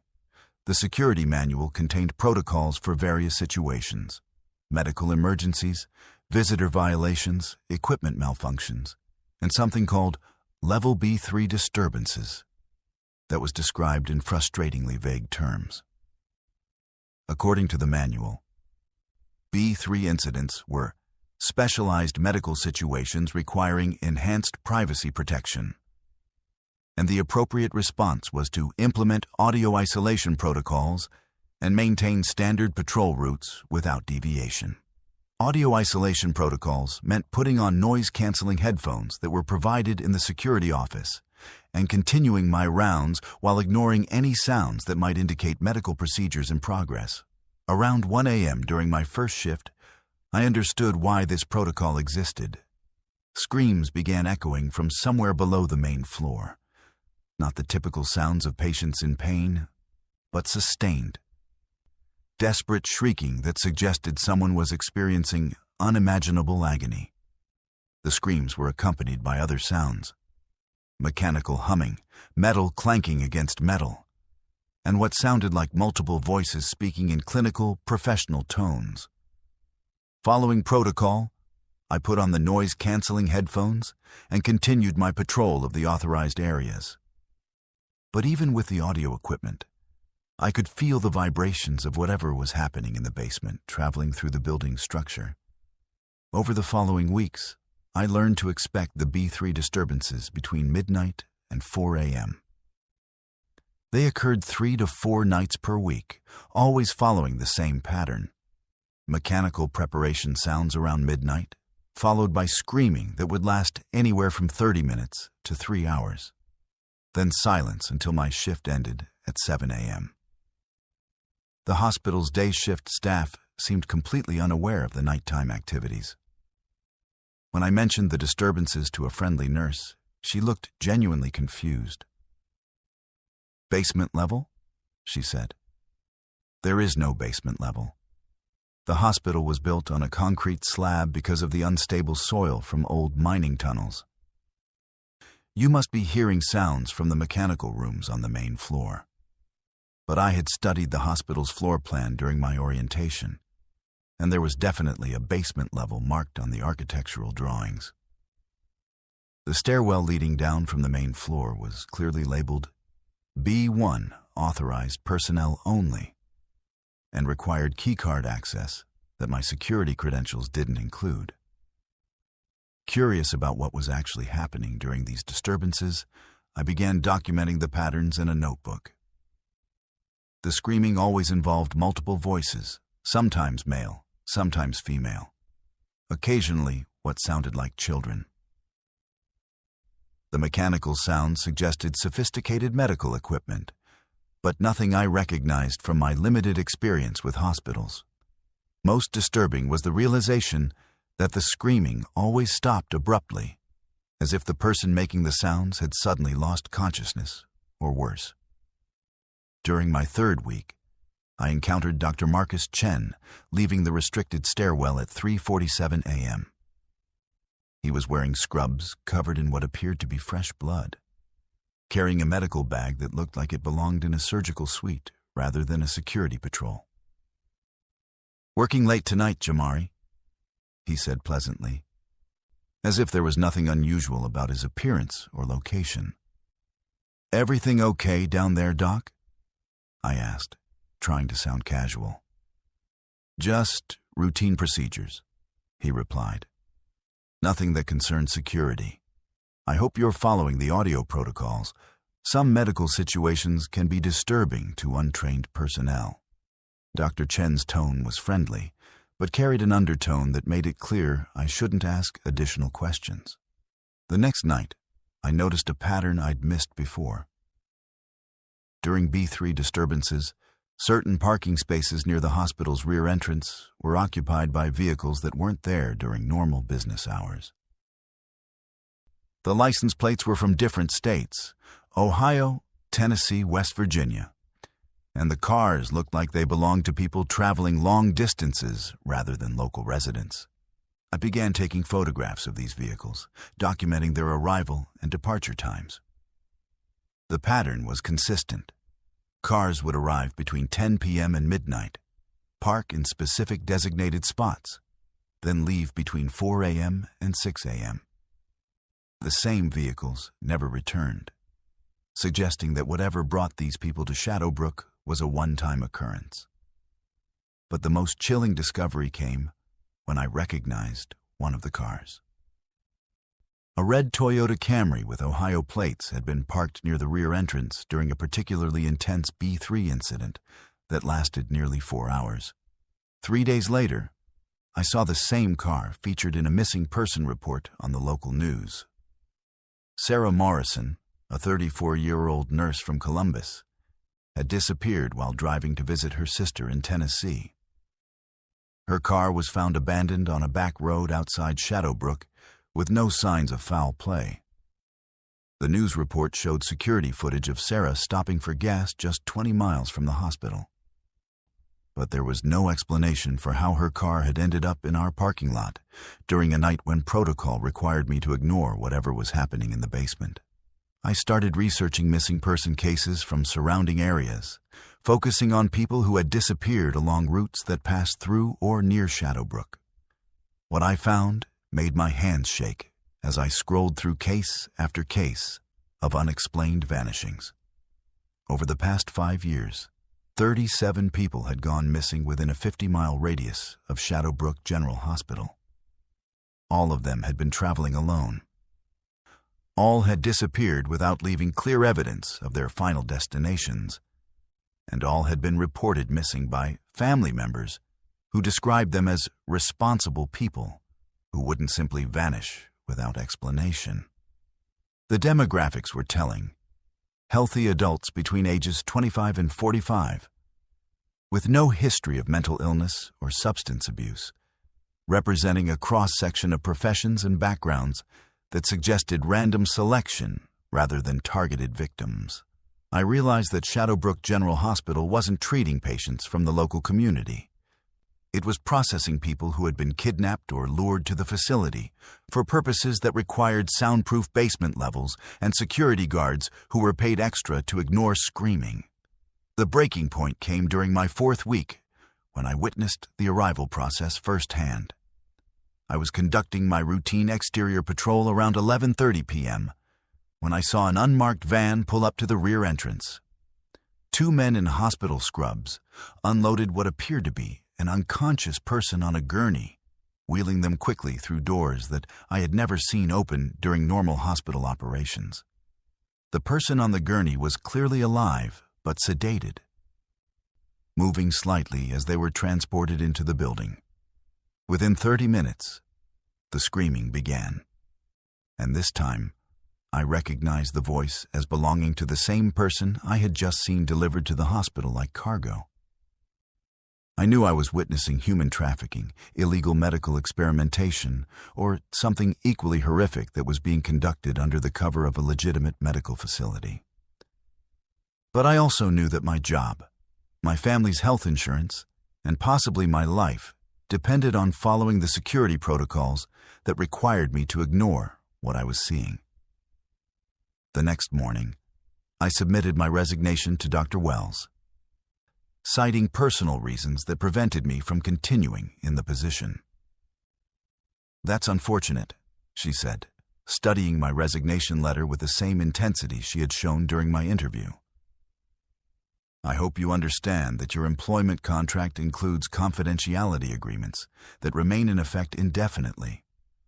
Violating those agreements would have serious legal and personal consequences." Her tone was pleasant, but the threat was unmistakable. I left Shadowbrook that day and never returned. But I've never forgotten the sounds that came from that basement or the faces of the people who disappeared after being delivered to the hospital in unmarked vehicles. Sometimes I wonder how many other small-town medical facilities operate similar programs, protected by isolated locations and security staff who are paid well enough to ignore the screaming. The hardest part is knowing that those people are still down there, somewhere beneath Shadowbrook General Hospital, experiencing whatever procedures require soundproof rooms and security guards with noise-canceling headphones. And I did nothing to stop it because I needed the job more than I needed to save strangers who were already beyond help. What if every house you showed had the same dark secret? The property records I discovered revealed that Peaceful Meadows Retirement Community was built directly on top of a mass grave containing over 400 victims of a government-covered epidemic from 1952. And every single home was experiencing the same supernatural phenomena. My name is Layla, and at 38, I thought specializing in retirement community properties would be a stable niche in North Carolina's booming real estate market. Peaceful Meadows seemed like the perfect development to focus on. A planned community of 200 homes designed specifically for active seniors, complete with a golf course, community center, and medical facilities. The houses were beautiful, reasonably priced, and located in the scenic foothills just outside Asheville. What I couldn't understand was why the turnover rate was so incredibly high. In the 18 months since Peaceful Meadows had opened, over 60 homes had been listed and relisted multiple times. Residents would move in with great enthusiasm, then put their houses back on the market within 3 to 6 months, usually at significant financial losses. Most of them claimed they were relocating to be closer to family, but their hasty departures and willingness to sell below market value suggested something more troubling was driving them away. My first listing in Peaceful Meadows was a charming 3-bedroom ranch at 47 Sunset Drive, owned by Harold and Martha Brennan, a retired couple from Charlotte who had moved to the community just 4 months earlier. "We love the house," Martha explained during our initial meeting, her hands trembling as she poured coffee. "The neighborhood is beautiful, the amenities are wonderful, and our neighbors are lovely people. But we just can't stay here anymore." "Is there a specific problem with the property?" I asked, noting the dark circles under her eyes and the way both she and Harold kept glancing toward the hallway leading to their bedrooms. "It's the cold spots," Harold said quietly. "Every house in this development has them. Areas where the temperature drops 20 or 30 degrees for no reason. They move around, but they're always there." Martha nodded vigorously. "And the sounds. Coughing fits that seem to come from inside the walls. People calling for help when there's nobody there. Our neighbor, Mrs. Henderson, says it sounds like a hospital ward at night." I attributed their concerns to the overactive imaginations of elderly residents adjusting to a new living environment. But as I began showing their house to potential buyers, I experienced the phenomena they had described. The cold spots were real and unmistakable. Certain areas of every room would suddenly become frigid, as if Arctic air was being pumped through invisible vents. The temperature changes were so dramatic that my breath became visible in these zones, even though the rest of the house maintained a comfortable 72 degrees. More disturbing were the sounds. During quiet moments between showing appointments, I heard what sounded like dozens of people coughing, wheezing, and struggling to breathe. The sounds seemed to come from beneath the floors, as if there was a hidden basement level filled with people suffering from respiratory illnesses. Over the following weeks, I listed 6 more properties in Peaceful Meadows, and every single home exhibited identical supernatural phenomena. Cold spots that moved throughout the houses like invisible presence walking through rooms. Sounds of sick people calling for help, begging for water, or crying in pain. And in every master bedroom, the overwhelming scent of disinfectant and death that reminded visitors of hospitals or funeral homes. The pattern was too consistent to be coincidental, and I began researching the history of the land where Peaceful Meadows had been built. According to county records, the development sat on property that had previously been owned by the federal government from 1950 to 1987, the land had been used for what was vaguely described as public health research facilities. But the specific nature of these facilities was classified in documents that remained sealed despite multiple Freedom of Information Act requests. Local newspaper archives from the early 1950s contained scattered references to a medical emergency that had affected several counties in western North Carolina, but the details were frustratingly vague. Articles mentioned quarantine protocols, specialized treatment facilities, and federal health intervention. But the actual nature of the medical crisis was never clearly explained. I decided to interview longtime residents of the area who might remember events from that era. What I learned from elderly locals made my blood run cold. They told us it was polio, explained Mrs. Dorothy Chen, age 89, whose family had lived in the area for generations. Summer of 1952, suddenly all these children and young adults started getting sick with something that looked like polio but wasn't quite the same. High fevers, breathing problems, paralysis that came on much faster than normal polio cases. According to Mrs. Chen, the federal government had quickly established a quarantine facility on the land that now housed Peaceful Meadows. Hundreds of patients from across the region were transported to this facility for specialized treatment that wasn't available at regular hospitals. They built it fast, she continued. Maybe 6 weeks from breaking ground to opening the doors. Huge complex with multiple buildings, all surrounded by high fences with guards. They said it was for the patient's protection, but it looked more like a prison. The most disturbing detail was that none of the patients who entered the facility ever came back out. Families weren't allowed to visit, Mrs. Chen explained. They said the disease was too contagious, that even trained medical personnel could only enter wearing special protective equipment. Parents would get letters saying their children were improving, but they never saw them again.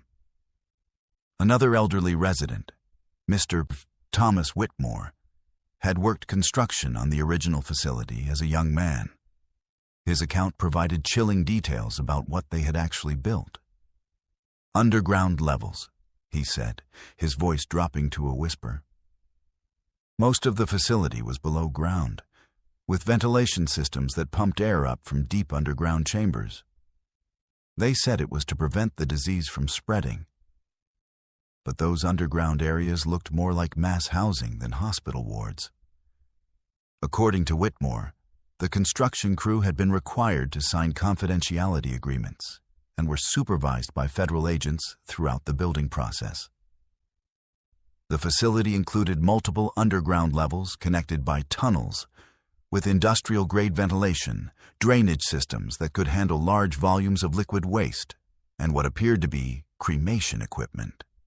We thought we were building a hospital, he said. But looking back, I think we were building a disposal facility.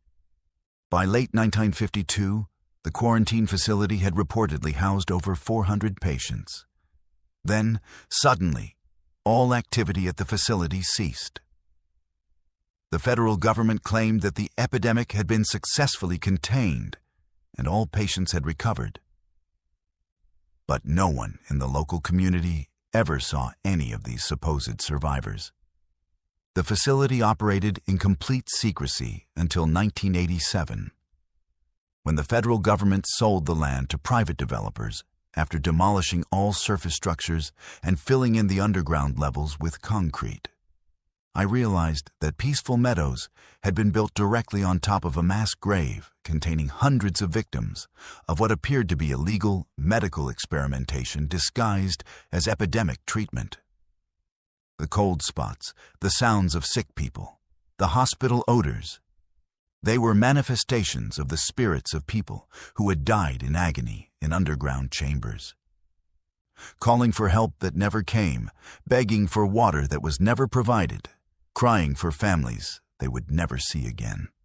Armed with this knowledge, I returned to Peaceful Meadows with new understanding of what residents were experiencing. The supernatural phenomena weren't random hauntings. They were the collective memories of mass death imprinted on the land itself. I interviewed more residents who were preparing to leave the community, and their stories painted a consistent picture of supernatural activity that went far beyond simple cold spots and mysterious sounds. "I see them sometimes," whispered Mrs. Sarah Morrison, who was selling her home after only 2 months. "Especially at night. People in hospital gowns walking through the walls, looking for something they can't find. Children calling for their mothers. Adults begging someone to make the pain stop." Another resident, Mr. Fletcher Johnson, described waking up to find his bedroom filled with the sounds of dozens of people struggling to breathe, as if his house had been transformed into a tuberculosis ward. "It's not malicious," he explained. "They're not trying to hurt us. They're just still there, still suffering, still hoping someone will help them." The most heartbreaking account came from Mrs. Brower's Betty Henderson, whose house sat near the center of the development where the facility's main underground complex had been located. "They speak to me sometimes," she said, tears streaming down her face. "Children mostly. They want me to tell their families what happened to them. They want someone to know that they didn't just disappear, that they died scared and alone in those tunnels while their parents thought they were getting better. I faced an ethical dilemma that kept me awake for weeks. I had documentary evidence that Peaceful Meadows was built on a mass grave, that the residents were being terrorized by the spirits of government test subjects, and that the developer had almost certainly known about the land's history when they chose to build there. But I also knew that revealing this information would destroy the property values of 200 families who had invested their life savings in what they thought were dream retirement homes. I chose to quietly withdraw from representing properties in Peaceful Meadows, citing scheduling conflicts rather than the truth about supernatural activity. But I did provide the historical research I'd gathered to a journalist who specialized in investigating government cover-ups. The story that eventually emerged revealed that the 1952 polio epidemic in western North Carolina had actually been a cover for biological weapons testing conducted on unwilling subjects, including children, mentally disabled individuals, and poor families who were told they were receiving free medical treatment. The victims had been deliberately infected with experimental pathogens, then monitored as they died in underground chambers, while researchers documented the progression of diseases that had been engineered to be more deadly than anything found in nature. Peaceful Meadows was eventually abandoned by its residents and demolished by the developer, who faced multiple lawsuits but avoided criminal charges due to statutes of limitations and classified government documents that couldn't be used as evidence. The land remains empty today, too contaminated by both supernatural activity and public knowledge to ever be developed again. Sometimes I drive past that empty lot and wonder if the spirits found peace when their story was finally told, or if they're still there, waiting in those underground chambers for someone to acknowledge their suffering and give them the dignity in death that was denied to them in life. What if documenting your town's history meant uncovering its most deadly secrets? The genealogy records I discovered in Heritage Point's archives revealed that every founding family had maintained their power for 150 years through a pattern of ritualistic murders disguised as accidents. And I had just become their next target. My name is Lionel, and at 67, I thought creating a comprehensive historical archive for Heritage Point, Texas, would be a peaceful retirement project. After 40 years of teaching high school history, I wanted to preserve the stories of this small frontier town, population 2,100, where my wife and I had decided to spend our golden years. The town council had enthusiastically supported my volunteer efforts, providing access to city records, church documents, and family papers that had never been properly cataloged or studied. Heritage Point had been founded in 1874 by 5 families who had traveled west together in a wagon train. The Brennans, Chens, Morrisons, Whitmores, and Hendersons. These founding families had established successful cattle ranches, built the town's first businesses, and maintained political and economic control of the community for 6 generations. Their descendants still owned the largest properties, held the most important civic positions, and were treated with a reverence that bordered on worship by longtime residents. The town council had given me a small office in the basement of the courthouse where I could organize historical materials and conduct interviews with elderly residents. Mayor Patricia Brennan, great-great-granddaughter of founding patriarch Harold Brennan, personally delivered boxes of family documents that had been stored in various attics and basements for decades. "We're so grateful for your work, Lionel," she said warmly. Heritage Point's history deserves to be properly preserved and celebrated. These families built something remarkable out here in the wilderness. For the first few months, my research painted exactly the picture Mayor Brennan had described. The founding families had overcome incredible hardships to establish a thriving community in harsh frontier conditions.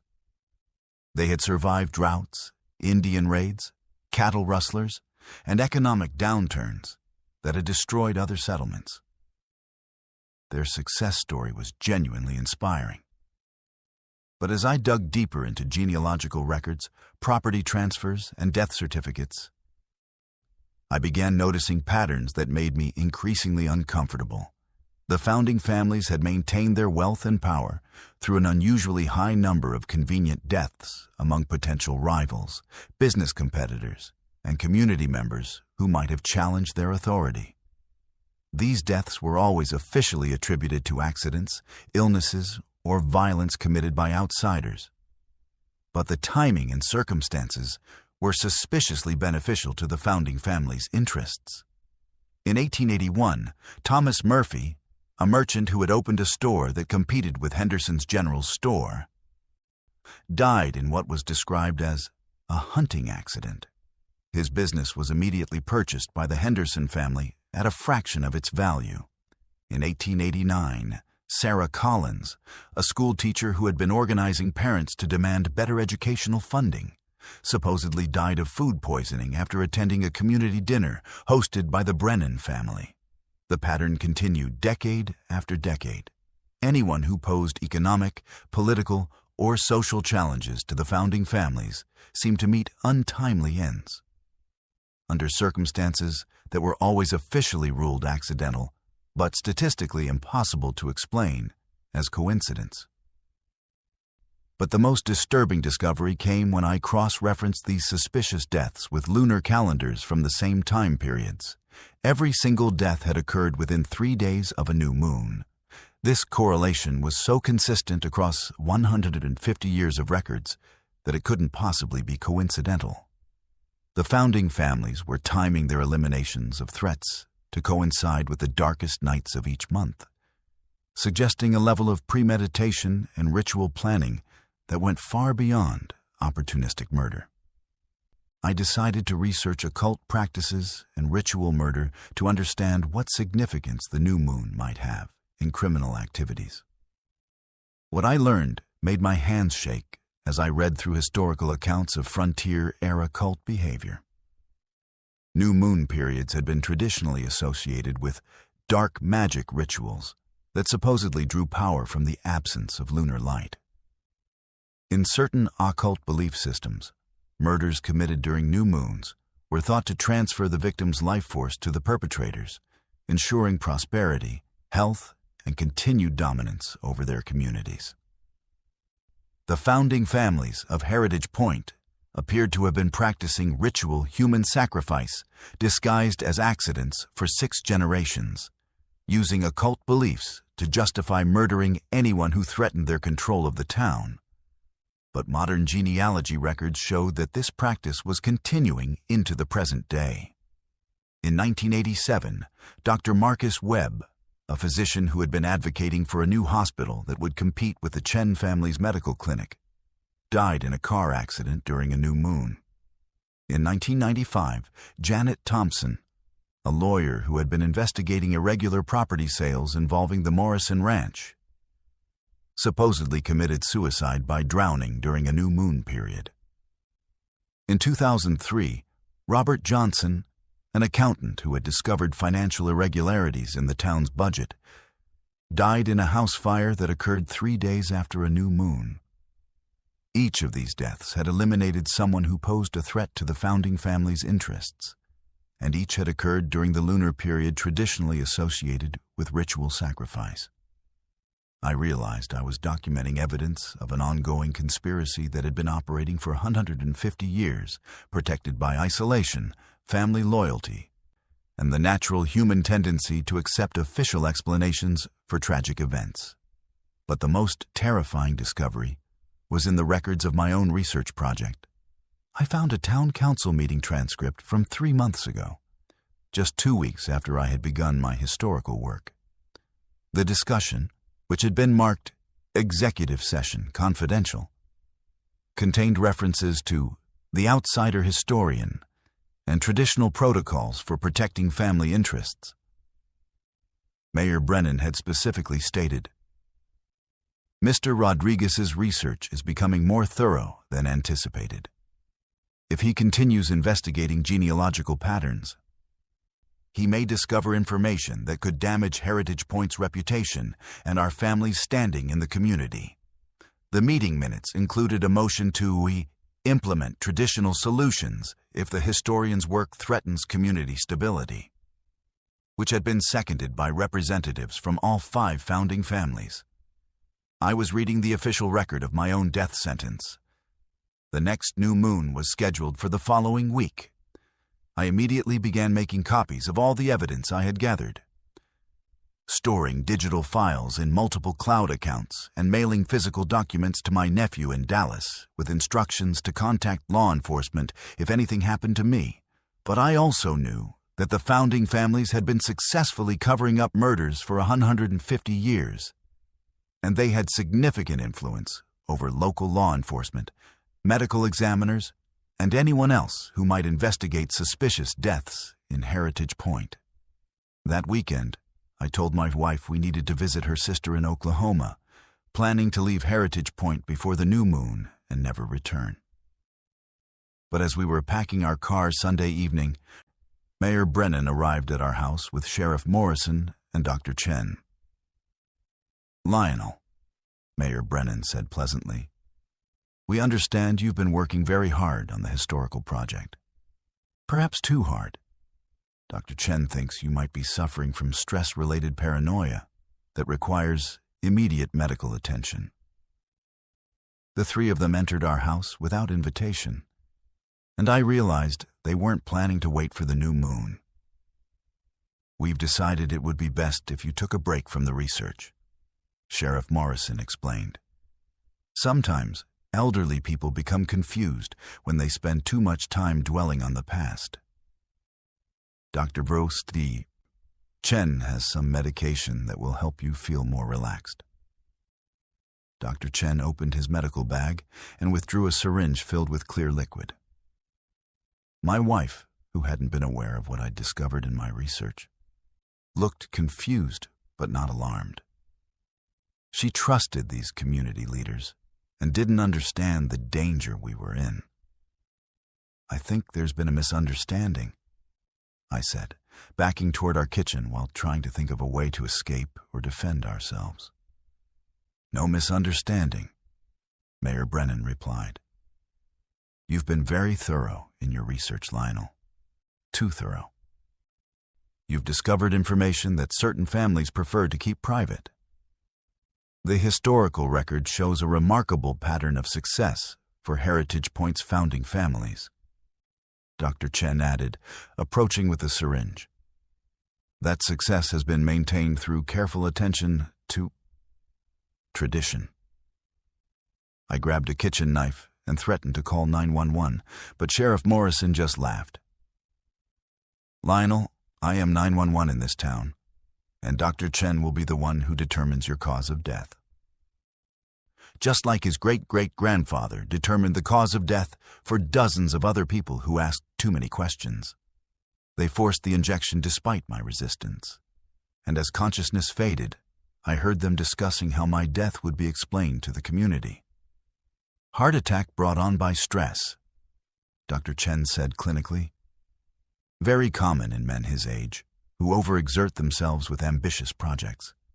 His wife will confirm that he'd been working too hard and seemed anxious lately. The Historical Archive project will be discontinued out of respect for Lionel's memory, Mayor Brennan added. All research materials will be returned to the families they belong to.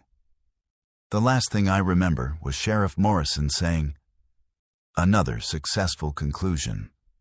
The traditions continue." I woke up 3 days later in a hospital in Austin, where my nephew had brought me after receiving the evidence packages I'd mailed. The doctors said I'd been found unconscious in my car on a highway outside Heritage Point, apparently the victim of a hit-and-run accident that had left me with a severe concussion and temporary amnesia. My wife had been told I'd suffered a mental breakdown and driven away in confusion, leaving her behind. She'd been advised by Dr. Chen that my condition was irreversible, and she should consider moving closer to family members who could provide support during this difficult time. The evidence I'd gathered about the founding family's 150-year murder conspiracy was never formally investigated. Local authorities claimed the historical documents were obviously misinterpreted by an elderly man suffering from paranoid delusions. And federal investigators showed no interest in pursuing cases involving deaths that had occurred decades ago in a small Texas town. But my research had accomplished one thing. It had broken the pattern. For the first time in 6 generations, someone who had discovered the founding family's secret had survived to tell the story. The tradition of ritual murder, disguised as accidents, had been documented and exposed, even if official justice remained elusive. Heritage Point's founding families still control the town, and people who threaten their interests still die under suspicious circumstances during new moon periods. But now there's a record of their crimes. And someday, someone with more power than a retired history teacher will read that record and bring justice to the victims of Heritage Point's most deadly tradition. Sometimes the best way to fight monsters isn't to destroy them, but simply to make sure the world knows they exist. What if the calls coming into your late-night radio show weren't from the living? The voices on my overnight show in Whisper Falls began sharing memories of a disaster that happened 30 years ago, warning me that history was about to repeat itself, and I was the only one who could prevent hundreds of deaths. My name is Sonny, and at 26, I thought hosting the midnight to 6 shift at KWHI 96.3 FM would be a stepping stone to bigger markets and better opportunities in radio broadcasting. Whisper Falls, Washington sits in the Cascade Mountains, population 1,900, where winter storms regularly cut off road access, and radio becomes the lifeline connecting isolated residents to the outside world. The station served a 50-mile radius of small communities, logging camps, and mountain homesteads where people depended on overnight radio for weather updates, emergency information, and simple human connection during long, dark nights. KWHI had been broadcasting since 1962, operating out of a small building on the edge of town with equipment that looked like it belonged in a museum. Station manager Harold Brennan hired me despite my limited experience, explaining that finding qualified people willing to work overnight shifts in such a remote location was nearly impossible. The midnight show is mostly music and weather, he explained during my interview. But you'll get call-ins from insomniacs, night shift workers, and folks who just need someone to talk to. It's community radio at its most essential. My first few weeks were exactly what Harold had described. I played classic rock and country music for truckers driving mountain highways, provided hourly weather updates for residents preparing for winter storms, and took calls from lonely people who needed friendly conversation during the dark hours before dawn. But gradually, I began receiving calls that didn't fit the normal pattern of overnight radio interaction. The first unusual call came during my third week on the job, around 2:30 a.m. during a particularly violent snowstorm that had knocked out power to several communities in the area. "Kdwarachai, you're on the air with Sunny," I announced, expecting the usual request for weather information or road conditions. Instead, I heard the voice of an elderly woman speaking with unusual urgency. "The dam," she said, without identifying herself. "You need to warn them about the dam. The ice is building up too fast, just like it did in 1994. The spillways can't handle the pressure when the spring melt starts." "Ma'am, which dam are you referring to?" I asked.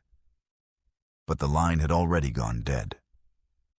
I assumed she was talking about Whisper Lake Dam, a concrete structure built in the 1960s that created the reservoir supplying water to several communities in the valley. But according to recent engineering reports I'd seen in the local newspaper, the dam was in excellent condition and regularly inspected for safety issues. Over the following nights, I received similar calls from different voices, all of them older people who seemed intimately familiar with technical details about the dam's construction, maintenance history, and vulnerabilities that weren't common knowledge among general residents. "The drainage pipes are clogged with sediment," warned a man who called himself Thomas during a 3 a.m. snowstorm. "Same problem we had 30 years ago, but nobody wanted to spend money on maintenance then either. They didn't reinforce the spillway after the last inspection," added a woman named Margaret in a subsequent call. "The concrete has stress fractures that get worse every winter."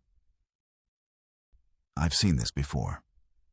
These callers spoke with the authority of engineers or long-term dam maintenance workers, but their voices had a strange quality that made them sound distant, as if they were speaking from very far away or through poor telephone connections. I began researching the history of Whisper Lake Dam, hoping to understand what these callers were referencing when they mentioned problems from 30 years ago. What I discovered in newspaper archives from 1994 made my blood run cold. On March 15, 1994, Whisper Lake Dam had suffered a catastrophic failure during spring snowmelt, sending a wall of water down the valley that destroyed 3 small communities and killed 127 people. The disaster had been caused by exactly the problems my mysterious callers were describing: clogged drainage systems, inadequate spillway capacity, and structural damage that had been ignored despite engineering warnings. The dam had been rebuilt with modern safety features and was supposedly designed to prevent any similar failures. But my callers seemed to believe that identical conditions were developing again. More disturbing was the discovery that many of my regular callers, Thomas, Margaret, and others who provided technical warnings about the dam, shared names with people who had died in the 1994 flood. According to victim lists from the disaster, Thomas Chen had been a dam maintenance supervisor who had filed multiple safety reports about structural problems in the months before the collapse. Margaret Morrison had been a civil engineer who had recommended immediate repairs that were deemed too expensive by town officials. Both of them had died when the flood destroyed their homes in the valley below the dam. I was receiving technical warnings about dam safety from people who had been dead for 30 years. But the calls continued night after night, with increasing urgency and more specific details about current conditions at Whisper Lake Dam that I couldn't verify through normal channels. The ice jam at the north inlet is backing up water faster than the spillways can release it, warned a caller named Fletcher during a particularly intense storm in February. Spring temperatures are supposed to spike next week. When that ice breaks up all at once, the dam won't be able to handle the sudden volume increase. "You need to get people evacuated from the valley communities," urged a woman named Betty in a follow-up call. Same weather pattern as 1994, cold winter with heavy snow accumulation, then rapid warming in March. The dam failed on March 15th last time, It's going to fail again on March 15th this year. I realized these weren't just random supernatural encounters. The spirits of the 1994 flood victims were trying to prevent the same disaster from happening again, using the radio station to warn the living about conditions they recognized from their final days alive. I faced an impossible dilemma. I couldn't officially warn the public about supernatural predictions without destroying my credibility and career. But I also couldn't ignore detailed technical warnings from people who had accurately predicted the previous dam failure. I decided to approach Harold Brennan about my concerns, hoping he might have insights into the dam's current condition or connections with local emergency management officials. Harold's reaction was more alarming than I had expected. "You need to stop taking those calls," he said immediately. "Don't put them on the air. Don't engage with them. Just hang up if you recognize those voices." "You know about them?" I asked, surprised by his familiarity with what I thought was my unique experience. "Every overnight DJ at this station has gotten those calls," Harold explained grimly. "They started right after we rebuilt the dam in 1995. The voices of people who died in the flood, trying to warn about another disaster. If they were right before, shouldn't we listen to them now?" I pressed. Harold's expression became deeply troubled. "Sonny, those people tried to prevent the 1994 disaster when they were alive. They filed reports, made recommendations, pushed for safety improvements. But town officials ignored them because the repairs were too expensive and the risk seemed manageable. So, history is repeating itself?" "Exactly. The same officials who ignored warnings 30 years ago are still in power, and they're making the same decisions for the same reasons. Economic concerns are outweighing safety considerations, just like they did in 1994.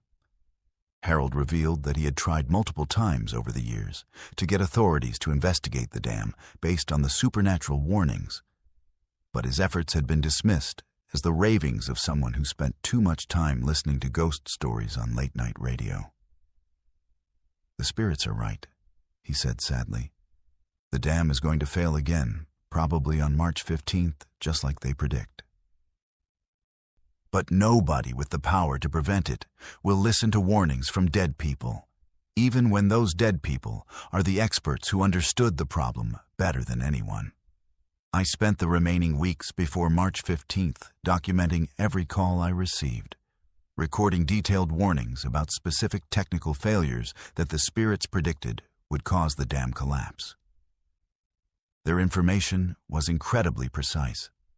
Valve positions, water pressure readings, ice formation patterns, and structural stress points that no amateur could possibly understand. On March 10th, I received the most chilling call of all. "This is Thomas Chen," said the familiar voice of the dead maintenance supervisor. "We've done everything we can to warn you. The dam will fail in 5 days during the morning snowmelt surge. The same communities that were destroyed in 1994 will be destroyed again. But this time, you have advance warning." "What can I do?" I asked desperately. "Nobody will listen to supernatural predictions." "Get them out," Thomas replied.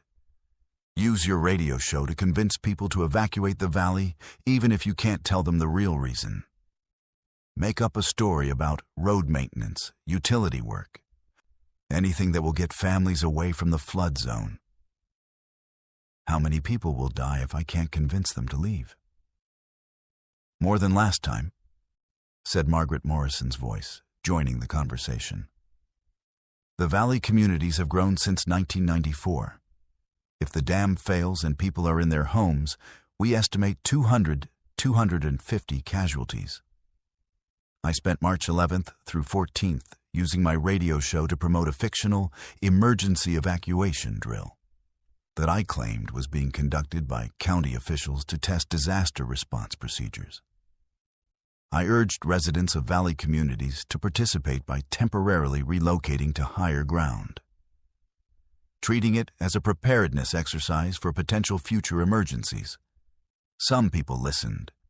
Many others ignored what they assumed was unnecessary government bureaucracy. On March 15th at 6:47 a.m., exactly as the spirits had predicted, Whisper Lake Dam suffered catastrophic failure during the morning snowmelt surge. The wall of water that roared down the valley destroyed the same communities that had been hit in 1994. But this time, only 37 people died instead of over 200. The families who had evacuated based on my fictional emergency drill owed their lives to warnings from people who had been dead for 30 years. I never returned to KWHI after